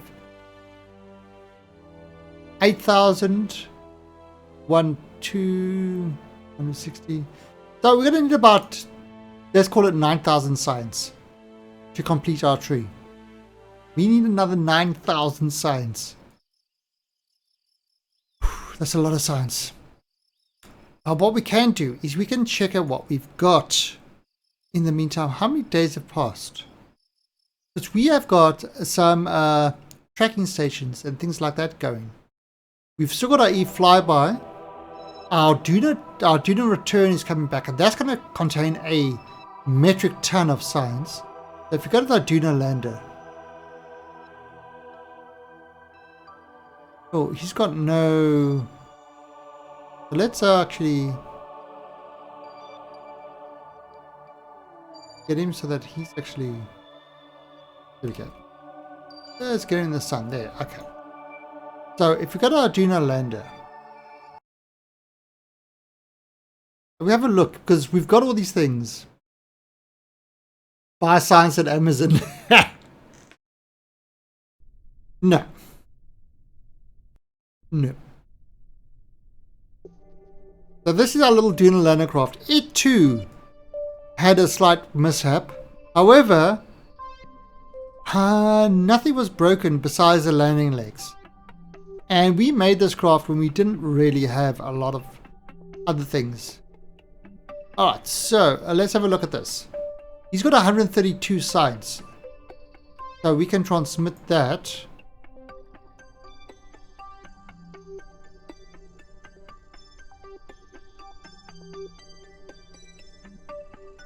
Actually, where's the sun? The sun's not up yet. Will this have enough power to transmit it? Will it have enough power? Oh, it's got enough power. So that's given us 132 sounds. So this is constantly getting... There you go. There's the sun. Sunrise on Duna.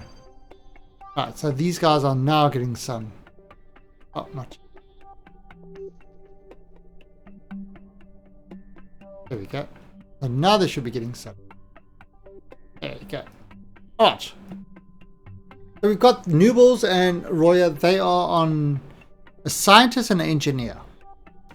They are quite happy on Duna. They are getting ready for their home trip, which is going to be a while. But eventually they will come home. Alright, then we have got... Yeah, it's a very long way. Go to Kerbin.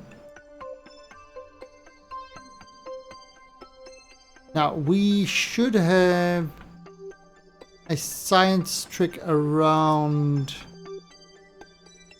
Got a station around here. They should be collecting science as well. Minima station. We'll switch over to you.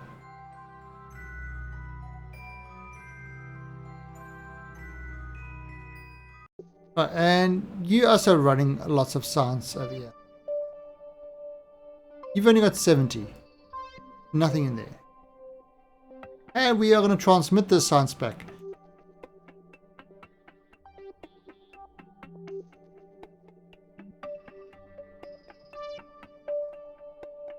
You're right. Done. And so, you know, if we wait long enough, we will definitely get all the science we need. Then we got our moon one. And our moon guy. Lunar station. He's getting science as well. But for the lunar station, we've actually got to make some adjustments. We've got a mission to add to this station. Alright, let's see. He's got only 59 science. Wow. So transmit science. Alright, so look at the Lunar Station. We got to add an auxiliary research lab to the station. And we've got to add another space for another 12 Kerbals. Space for another 12 Kerbals. And another lab. So you can see it's kind of, you know, we started off with the core, and then it required more Kerbal space, then it required, you know, a whole bunch of other stuff. So now we've got to add space for another 12 Kerbals and another lab. So that's what we've got to do. And let's look at that.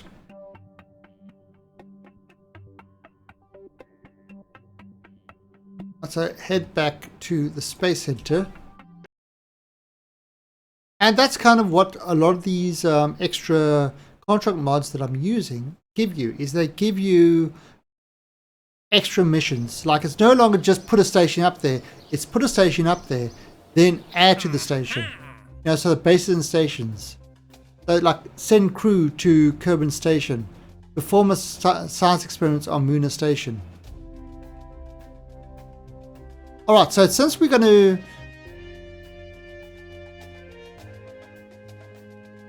perform a science experiment and return it to Kerbin. Okay. They actually have to return to Kerbin.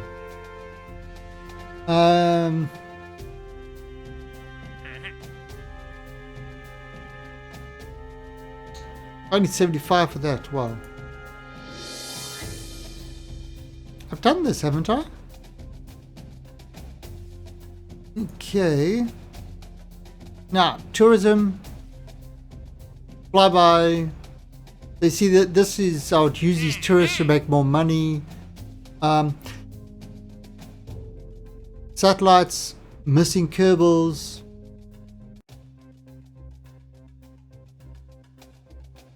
Alright, so that's rescue Sean G. Kerman from orbit of Minimus. Again, ooh, what's this? Extract ore from Duna and deliver it to Ike. Okay, from Ike to Duna is easy. From Duna to Ike is a little bit harder. But it's worth a lot of money.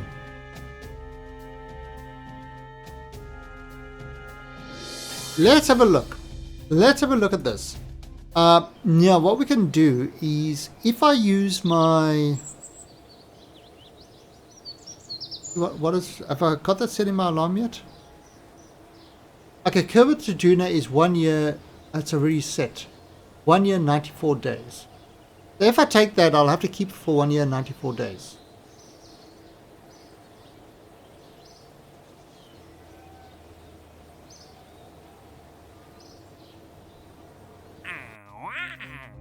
So what I can also do is, I've got this Capcom thing, which instead of going to that building, it's all over here. But the cool thing with this is I can sort it by funds.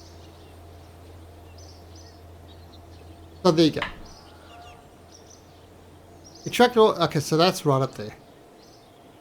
Although that would have to wait for 1 year, 94 days. Is it worth taking? Land on Minimum with 2 tourists. That's a lot of funds. Yeah, I'm going to take that one. Flyby and Minimus with 3 tourists. That's also a lot of fun. I'm going to take that one. So that will give me some funds if I do those. Extract ore from Duna and deliver to Ike.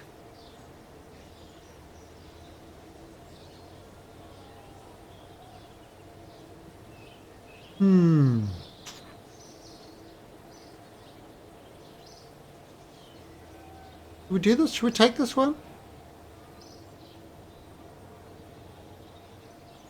Yeah, why not? That's an interesting one to do. It'll be a while before we do it, but... Okay. So, the one we're going to work on now is expand the Muna station. So, what we've got to do, it's 12 Kerbals. We've got to add 12 Kerbals and a research lab. So if we look at this,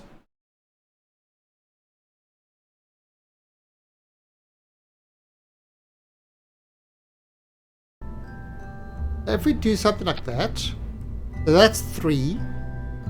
Our lab, that's 5. Right, 5, 9, 13 Kerbals. You can see over here, 13. 1, 2, 3, 4, 5, 6, 7, 8, 9, 10, 11, 12, 13. So that is pretty much what we need to add to the station.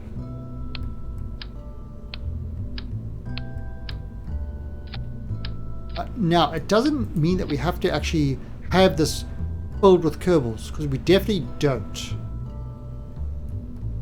But, you know, this is kind of what we've got to add. Now, what we can do is I can put that there, the probe.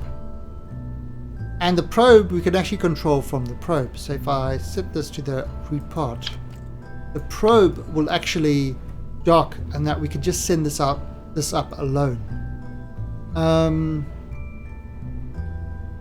Obviously, we are going to want to add some more battery power to this. And we are going to want to add a docking ring to it.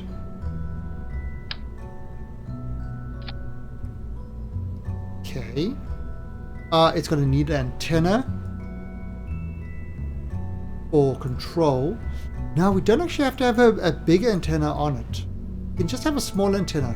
because it's going to use the Kerbin one, and then when it gets to the moon, it will use the big Mooner ones. No, it doesn't even need to have a big antenna. I think we will get away just using one of these, to be perfectly honest. One of those will be fine. That's 500k. Alright, we are going to need... How much battery? That's 1000 battery. Not really going to be using a lot of power. Alright, now for docking and stuff like that. That's going to be the interesting one. We also need to provide...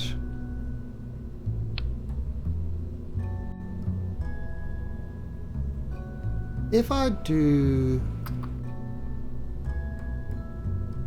I have to...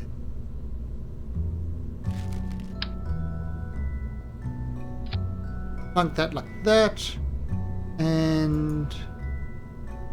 I have this guy over there.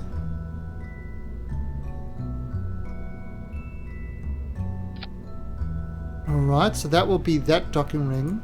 What I'm going to do is provide another 2 docking rings there. So, yeah, expandability.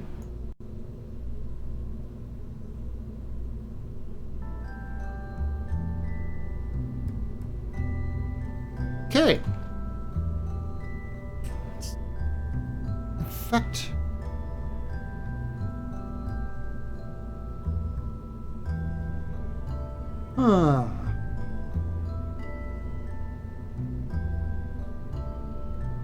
Can I wonder.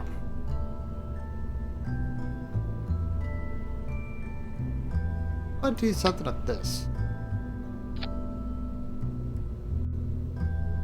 I don't have any probes big enough for this. This is the problem. You know, I'd like to have that big probe sit down there, but I can't. So we're going to leave the probe on there. If I do something like that, and this is to go to the moon.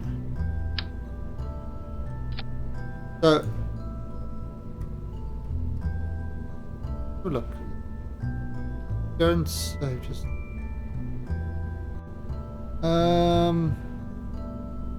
What do I call it? Moon expansion 3. We're going to call this Moon Expansion 3.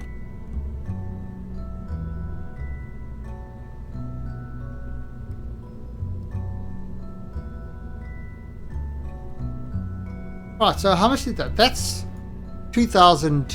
That's plenty. Really, what do I need? I need 1,000. Because the moon is the same, is very similar to Minmus in that light. So if we look at our delta V chart. Oh, sorry. 1,170 is about what I need to get there. 2,200 is a little bit more than I need. What if I...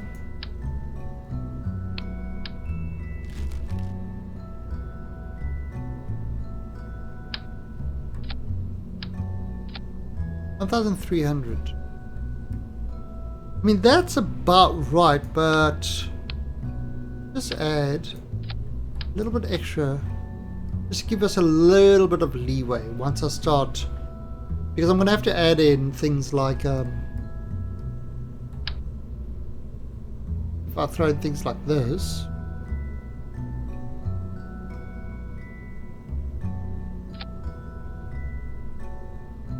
Okay, so that will give us motor propellant.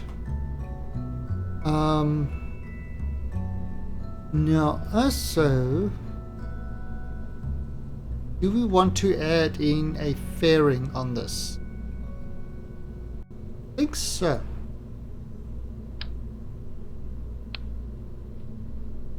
I think we will want to add in a fairing.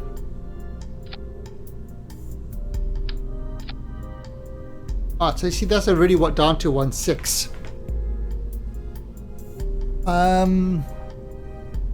Now we've got to look at, then on top of that, I'm going to give it some SAS, RCS, I mean not R, some reaction wheel.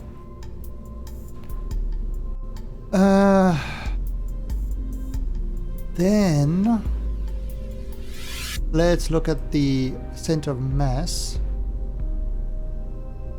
and look at these guys. So the center of mass is around, I'll do this over there, and I'll do this over there.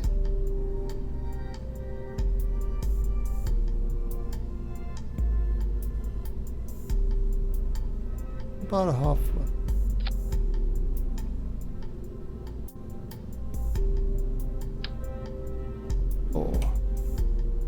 Well, that should give us a pretty good way of getting in there. Okay, done. So now let's this guy structurally.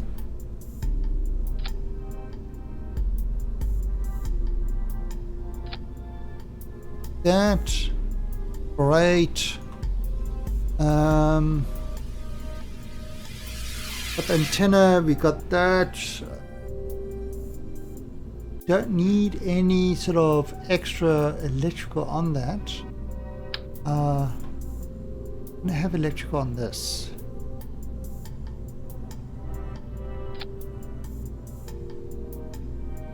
In fact, I'm gonna just have two. Got electrical on that, so I mean the solar panels on that, so it can get more power. It's got 1,000. Kill the descending snake. So the mission is we've got to expand our Lunar station, right? So we've got to add another lab to it, and we've got to support 36 Kerbals. Currently the station has 24 Kerbals.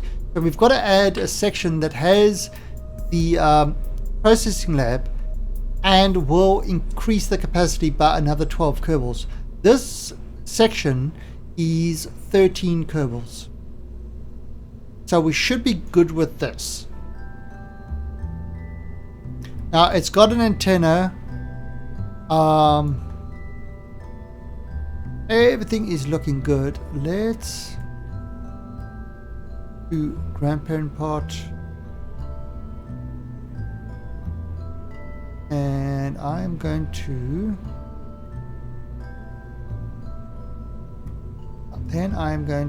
build the fairing. Oh no, I forgot something. Power. Alright, so I've got the photovoltaic cells over here, and I've got the battery up here. So there is the power. This part will deliver, and then it's going to remove itself. And I'm going to do that by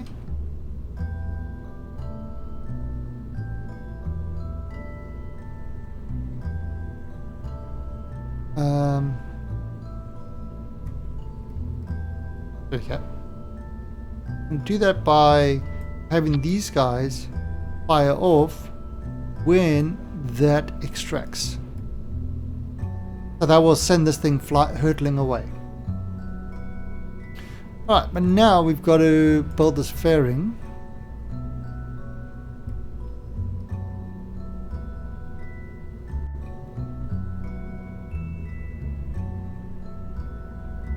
Yeah, but the station's got plenty of solar power. The station has got plenty of solar power already. So this isn't a station. This is just a section that is adding onto the station. So the station has got all the stuff already. This is just adding onto the station with a docking port at the top, docking port at the bottom, two on the sides there. Yeah, so we only need this power just to keep it while getting to the moon. Anyway, so alright, so that is the part that he's going to the moon and he's going to dock. Yeah, no problem. This game's been going on for a while, so it's not easy to keep track of everything.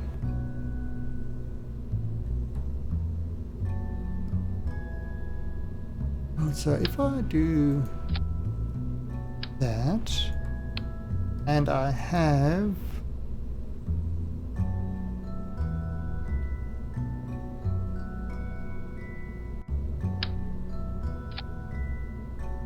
and then I have that's 1,000.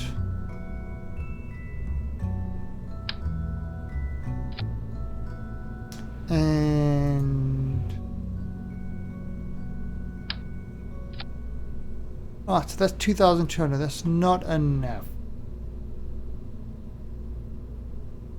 Oh, so we've got to add another 1,000 more delta V, which we can do by doing this wonderful thing.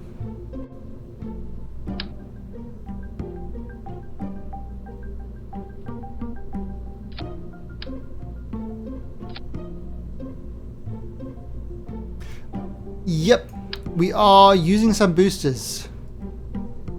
But what I do is I do kind of I use liquid fuel boosters. I really rarely use solid fuel boosters.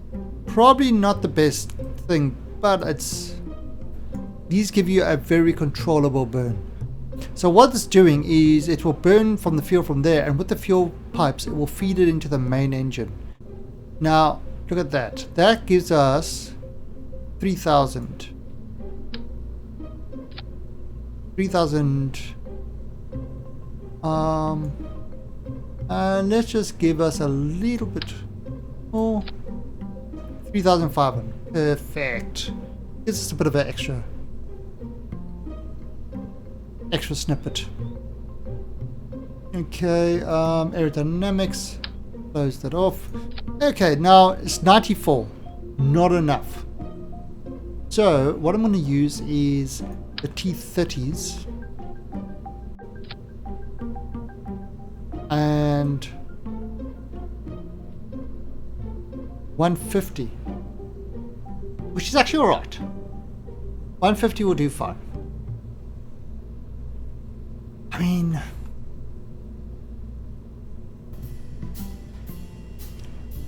if I wanted to add extra boosters on for more power, I could. I could make these, you know, bigger tanks with bigger engines at the bottom. But it's really cheap. And considering that this station is it's going to pay us 143,000 to do the station. Cheap is good. Cheap is definitely good. Let's go with cheap. Alright, so pop these guys over there.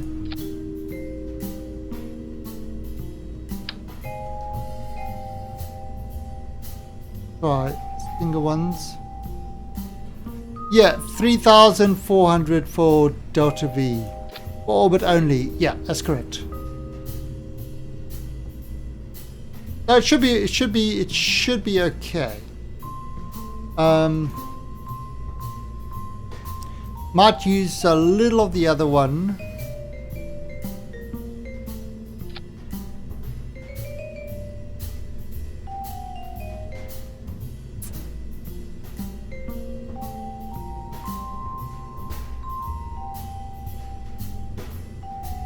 You know what? Point your end forward. Correct. You know what I'm thinking? I'm thinking maybe 3-4. Once I put on the parachutes, that's going to drop some more. More boosters. I'm thinking of adding just a little bit of buffer fuel. 3-6.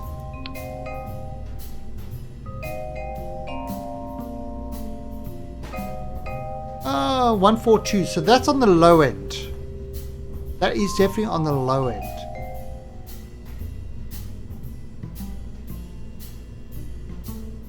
Glorious Leader is thinking. I'm having glorious thoughts. Thoughts of my victory. I am planning out my victory speech. Huh. Now, 142.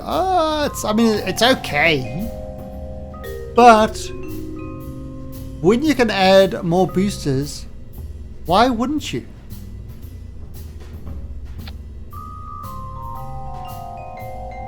You know, why wouldn't you add more boosters?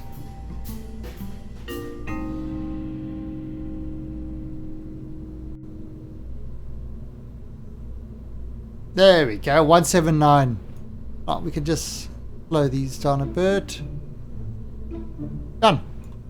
So, just gives us a nice quick start. Fins.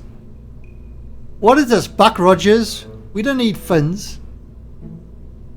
If somebody asks why more boosters, because everything works better with more boosters. And that's the answer. Everything always works better with more boosters. I'm sending these to the grandparent part. Actually,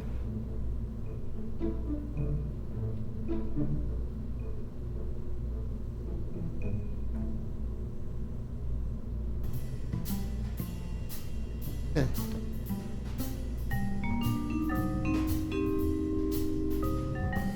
All right, now it's time to save some cash.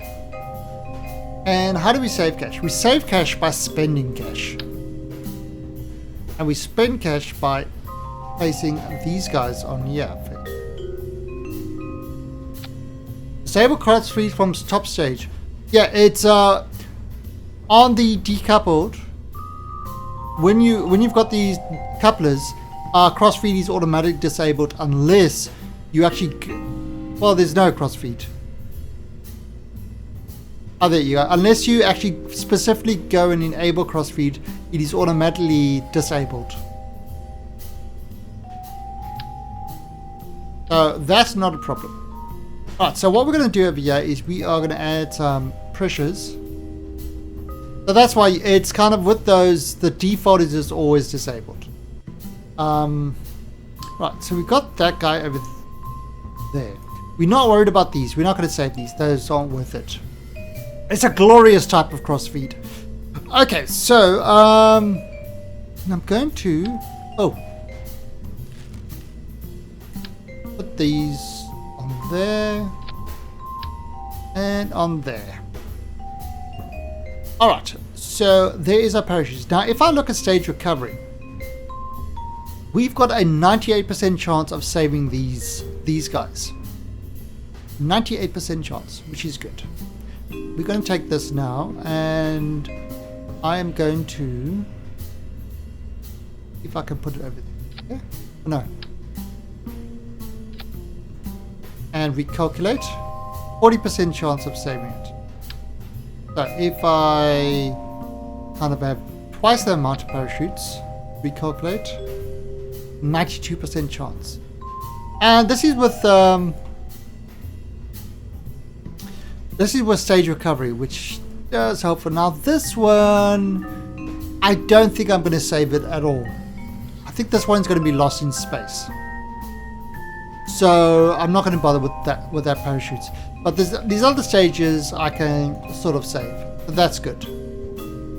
Alright, done. And this is...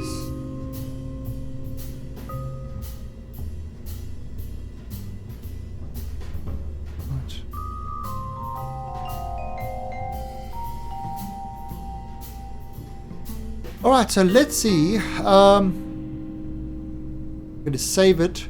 We do not want any Kerbals in here. There are no Kerbals are going to be sent. Glorious crossfeed. What crossfeed? got these guys. They're feeding inside there.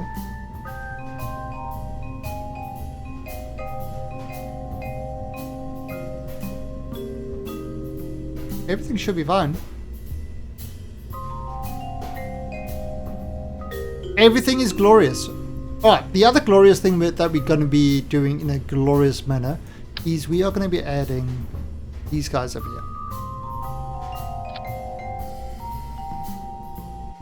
Ah, so there is...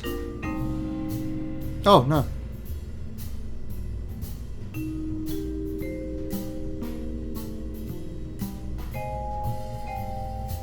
Alright, so we are ready to send this guy to space. It is a mighty, mighty tall rocket. It shows the stature of the glorious leader. Who has a mighty tall stature. Alright, so all done. Alright, so let's save this. And let's launch it towards the moon. Now we've only got like Gloria.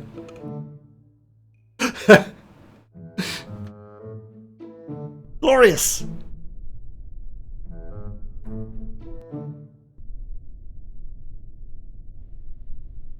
No passengers. No passengers.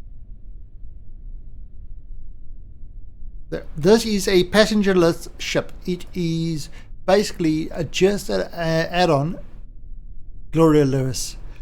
Alright, so time to let this thing emote on. And 3, 2, 1. All glory. Oh, there he goes. I can actually take this off. Right, so we wait until this, let's say 12. Wait until this gets to 70. We do our turn. There's not a lot of wiggle physics going on. And Foxzek, thank you for the follow and welcome to the alien army. Right, we do have some wiggle. I'll get rid of these guys now. Don't need them anymore.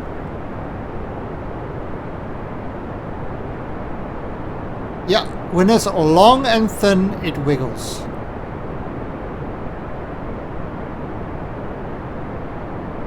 The glorious leader needs more glorious struts.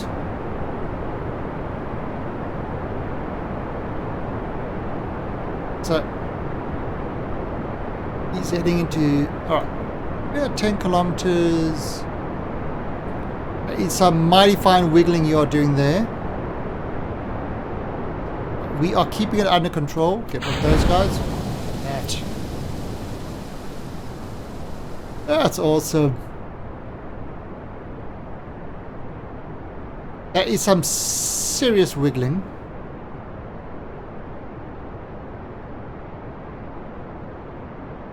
Seriously, this is like a flying snake.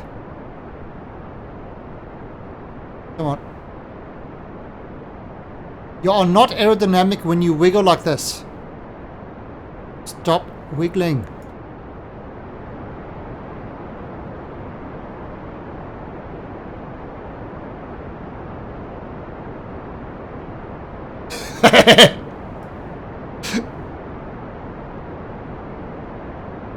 He's Mr. Wiggly Poo.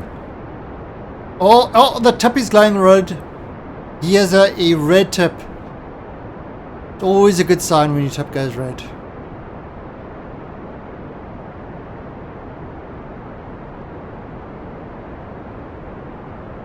Shall call his tip Rudolph. Alright, so the tip is going up.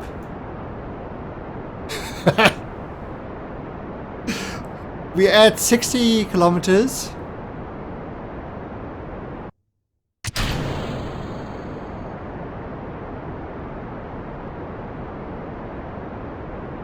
Ah, the redness has gone away.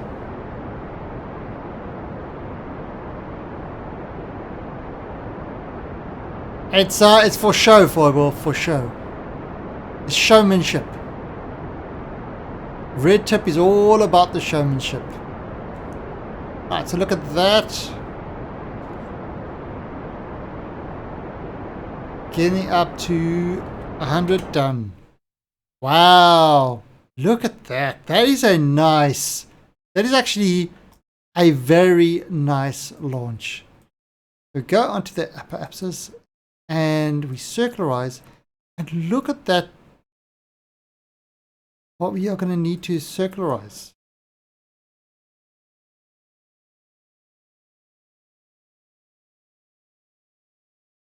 I mean, 371. That is a very nice. I think that's a very nice thingamabob. Alright, so let's take you apart. Go. I'm free. Right, extend the solar panels so we can get some sun, the batteries. We are going to move this onto that, and at 13 seconds we are going to circularize ourselves. Sexual innuendo. The Glorious Leader does not make innuendos. Never.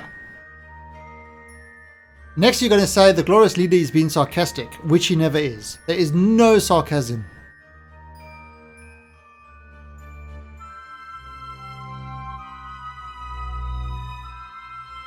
Free Willy. If the rocket was called Willy, it would now be free. But it is not. Okay, so at 13 seconds, we will circularize our burn.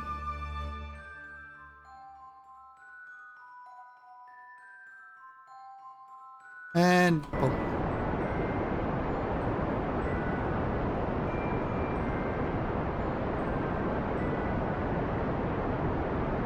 I never use sarcasm. Is not one of the tools I use ever.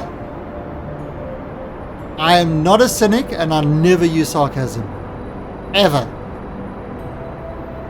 I mean, Fireball, do you know? Have you ever heard me using sarcasm? Nope, just doesn't happen. Ooh, we've got that. Oh, because I've got that new probe, so I can actually line it up all the time. Perfect. Done. Okay. So, the Glorious Station part is in glorious orbit, getting ready to go to the glorious moon. So we're going to set the moon as a target. We are going to probably pick it up over there. If I add this maneuver. That's right, no questions. Glorious Leader does not take questions, especially about his sarcasm. Oh, they 17. Oh, wow, that's perfect. Perfect. So, head that over there, and that's at 33 seconds. Alright, and that will get us within 117 kilometers of the moon. Once we're over there, we'll make an adjustment to get us in the exact orbit that the station is. Perfect. So this is actually going very well. It is absolutely glorious flight trajectory. In fact, you can use it to slingshot to leave the Kerbin system, which cannot contain his glory anymore. Look at that. That's cool, isn't it?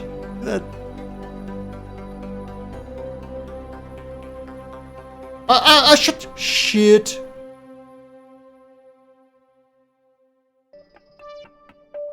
Let's wait for one more.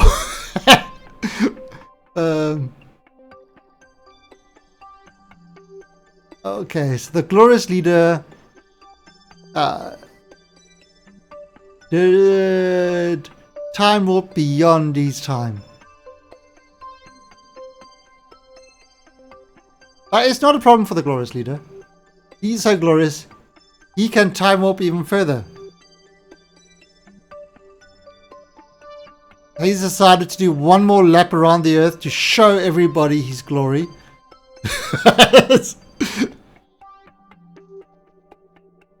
Saying, look at all you cosmonauts. Look in the sky, it is my glory.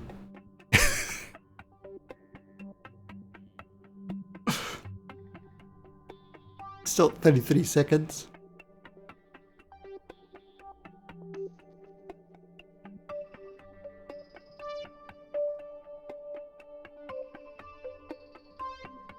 The glorious leader is being a little bit more careful on his timing this time.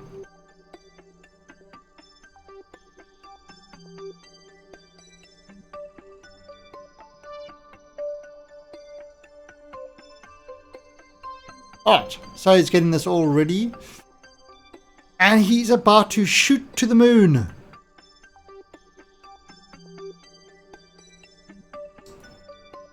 Alright, at 33 seconds. Boom. Right, now this has only got a certain amount of delta V. So it's basically like the free, it's free delta V, which we didn't really need. But we'll take it because why not?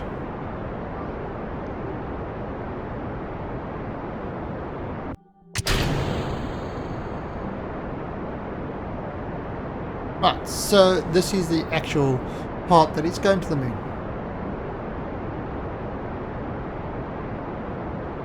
So that's why I didn't think we'll be able to recover that, and it's just going to be lost in space.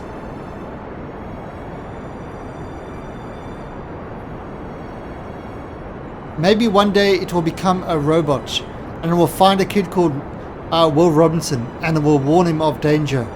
We don't know these things. This could happen. Hey Samja, thanks for the raid. The No Pants raid. No Pants. So Gypsy, give a shout out to Mr. Sam. Oh, Samja can give a shout out to himself. Exclamation point shout out. Because I'm trying to concentrate on my burn time here. Don't want to exceed it. Because that would be bad.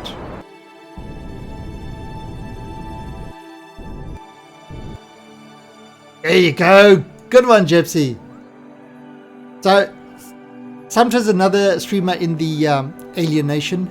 And he's been playing on our server the Imperium Galactic Survivor, which is an absolutely awesome sort of survival game where you build your own spacecraft and stuff and vehicles, and it's definitely a lot of fun.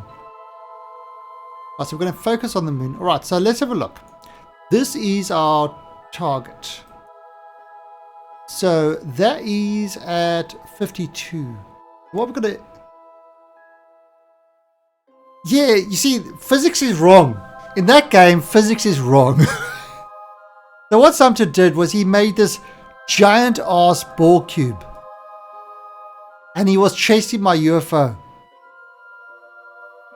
That game's physics is just wrong. Because what it's got is the ships use acceleration, but they've all got the same top speed. So, I mean, I could get away from him for a second, but then the speed was the same.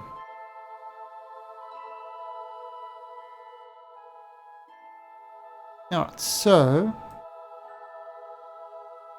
see what I'm doing. There we go. Oh, stop. Alright, so what this is doing is I'm getting myself. Right, so I'm just crossing that orbit of this over there. So what we need to do is we need to do a small 15 meters per second burn, and it's just going to put us in the same orbit as the lunar station.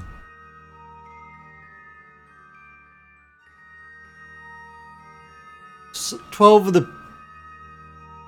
Yeah, but it's... Oh, and the happy face on it. Did you make the happy face with the hangar door mouth? Yes. His ball cube has a happy face on it. Very silly. So Sumter tonight is my frightening Friday night. And everybody has, of course, been a complete ass and have voted for a particular game that scares the... Yeah, a particular game that gives me lots of jump scares. Alright, so let's... Ooh, wow, that is actually pretty damn good. I did that bit there. Alright, so look at that. Ah, so that's actually, when it gets there, it is actually going to put itself right in the orbit there. Now, it's going to be far away. That's not a problem. Because what we'll do is, we've got fuel, we'll let the station catch up to us.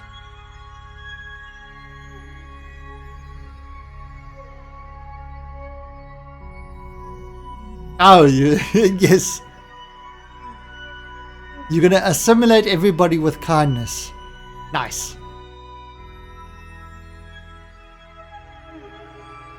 Alright, so what we're going to do is I'm getting this ready. And we are just going to fast forward until we get there. There it goes. Oops, slow down, slow down. Right, and so that's going to be a 14.4 seconds before.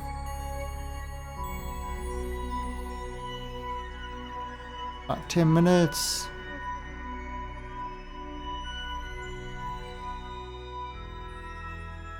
And I see, even with that small little antenna, all the satellites are giving it good coverage. So that's cool.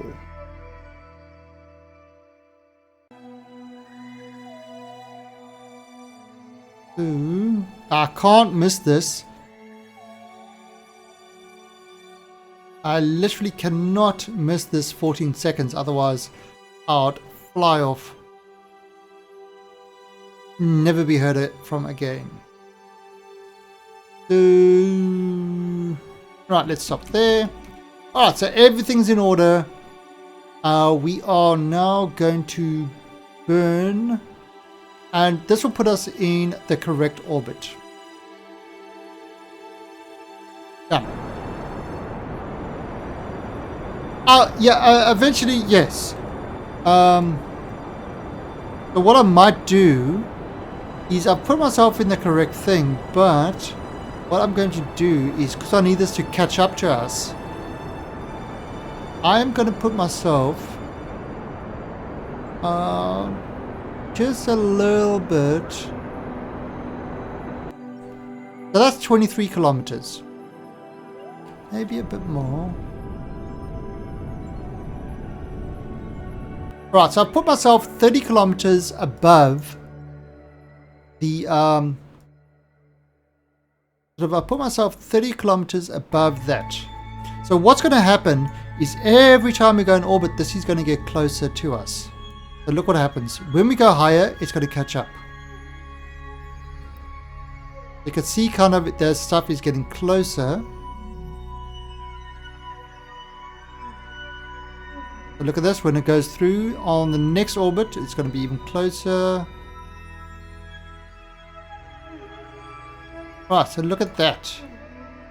Now, next orbit, they're going to be within 58 kilometers of each other. So,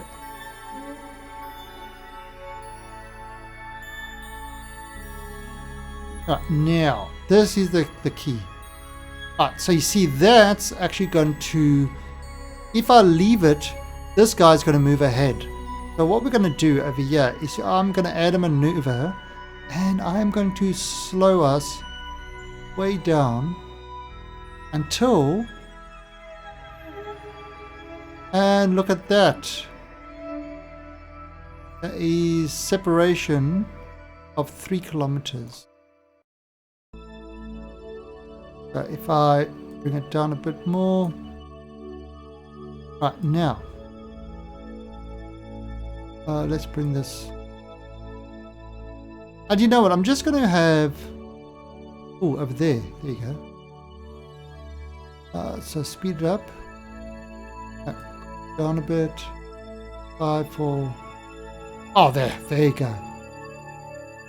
0.9 kilometers. So, if I do this small burn of 9.5, over there they'll meet up within 0.9 kilometers of each other. And that will tie them up. And then I can kind of do the various maneuvers to get the guys in the right shape. So what I'm going to do is it's a full second burn, but I'll just do kind of a small burn at 5 seconds. Yeah, just let it go there.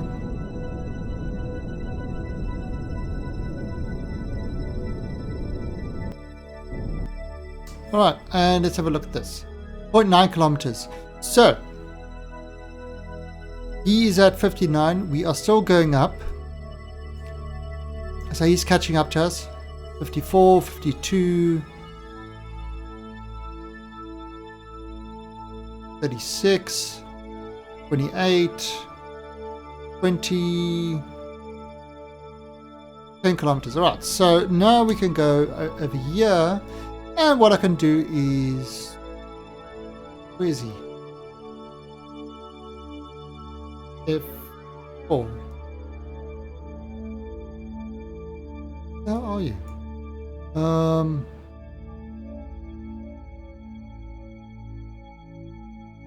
Mark towards target.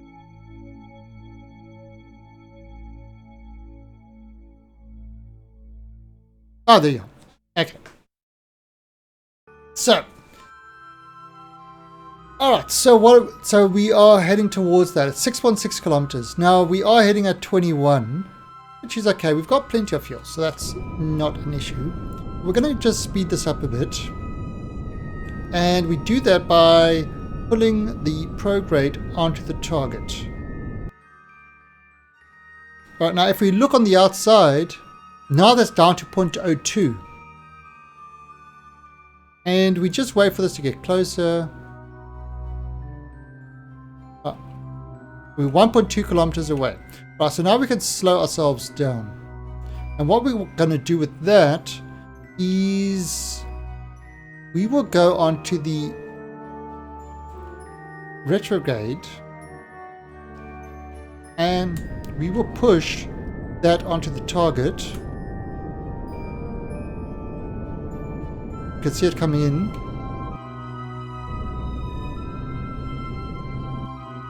And we are coming in at now 7.6.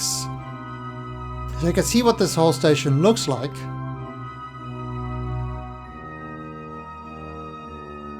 And again, this is, you know, I did this really fast. But usually you'll take your time. Get these things nice and easy. We still come in at 7.5, which is still a little bit, at this point, a little bit fast.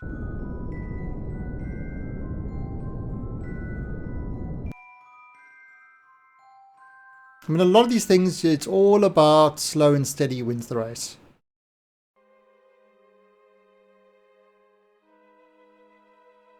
Alright, so we are about 150. Right, so what I'm going to do is I'm going to stop this completely.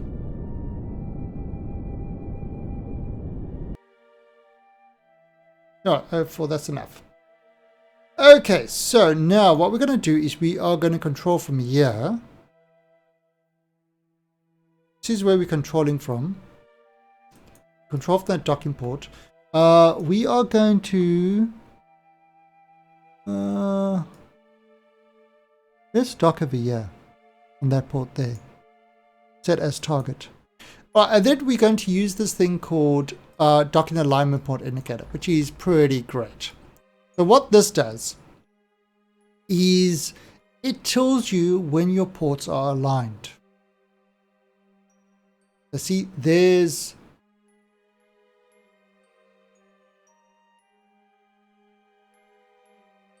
Let's see.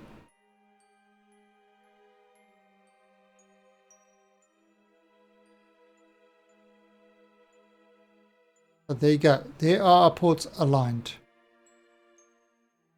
Our ports are aligned properly now. Now, what I'm going to do is I'll go onto RCS and I will do the maneuvers. So we definitely want to get across.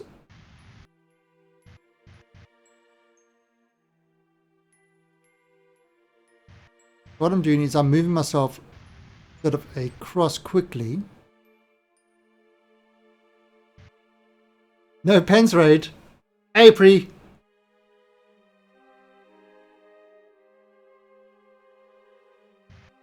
Alright, so once those green lines are aligned, we pretty much, you know, sort of right above the port. This is one way of doing it. Now what I can do is we can aim the camera here.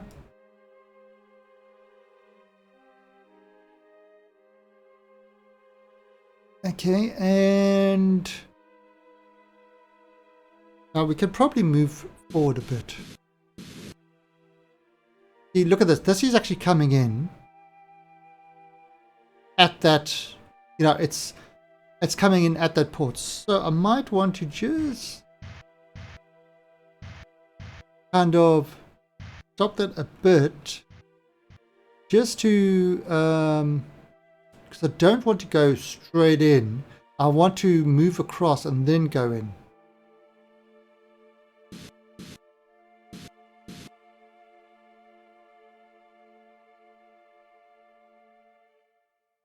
Alright, so you see it's coming across there. Now I can see this line. As this line is coming, once it's cross center, it means we are literally facing it directly.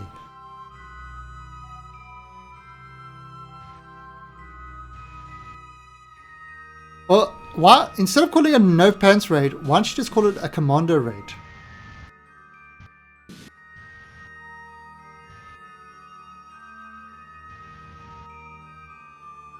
Right, so look at that. Alright, so it's going towards that.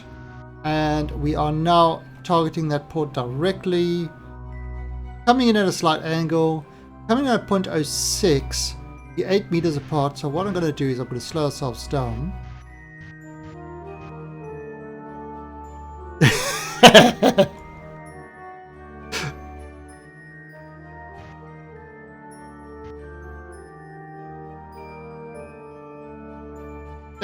Commander, yeah, so you freeballing it with Commander Raid. And let's slow ourselves. And boom, we docked. That quick. So there we go, we docked. Let's have a look at our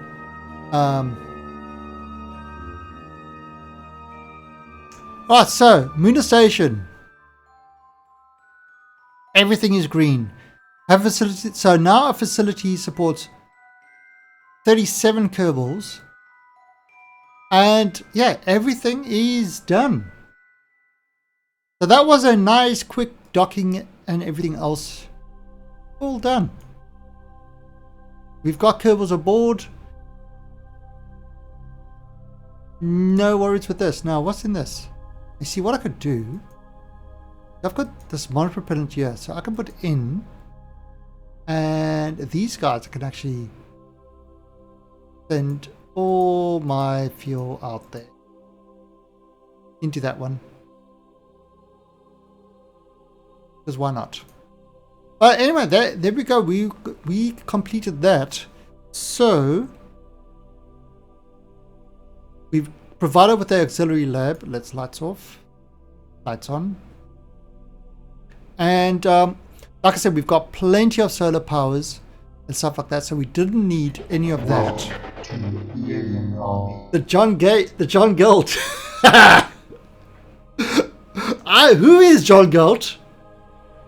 Who is this guy?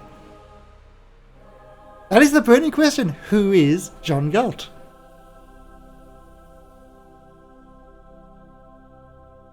I actually saw the show. I didn't read the book. I saw the show. Why ask the questions? No. So I take it you're a fan of that. You're a fan of those books. And the Jungle, thank you for that follow. And David is amazing 45. Thank you for the follow and welcome to the Alien Army. Your alien should pop up here soon. All right, so let's have a look at what we've got here now. Expand the Moon Station. We got 143k for that. And there you go. Welcome. Amazingly, David. Alright, so we've got these are the things that we broke off. And as you can see, we did recover lots of stuff from that 95% of the recovery. So we got most of the costs back.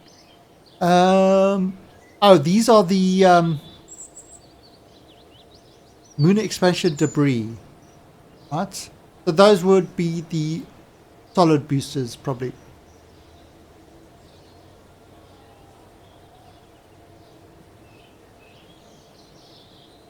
Very edgy. Actually, I've been meaning to read the books, but I'm not getting a lot of time. But yeah, I saw the thing and I said, "Oh, this is a very interesting." It was an interesting story. I mean, the problem is with the movie they changed actors and all this sort of stuff, and it was so long between the things that it took time. Nobody has time. But anyway, at the moment, we are out of time too. We are out of time. Cool Cat needs to be fed. The fish need to be fed. I need to be fed.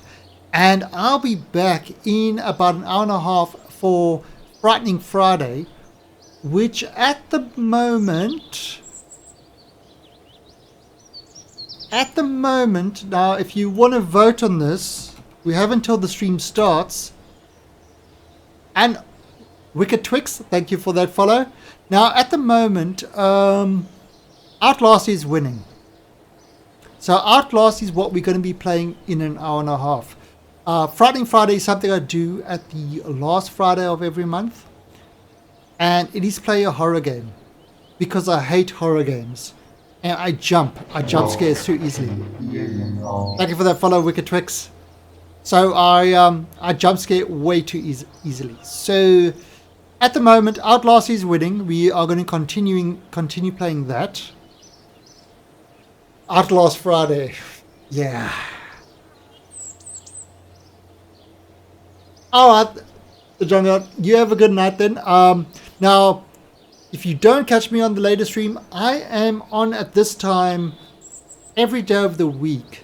Not the weekends, but weekdays from at 6 a.m. UTC, where I do the Kerbal streams. And then at 12 p.m. UTC, I do survival, sci-fi game streams and things like that. So it's a variety of game in the evening, but weekdays it's basically Kerbal. So that's it. So thanks for joining me, thanks for watching, and hope you enjoyed yourselves. And I will see you all in an hour and a half where you can see me jumping and having a heart attack. Death on stream. It will happen. So until later, see ya.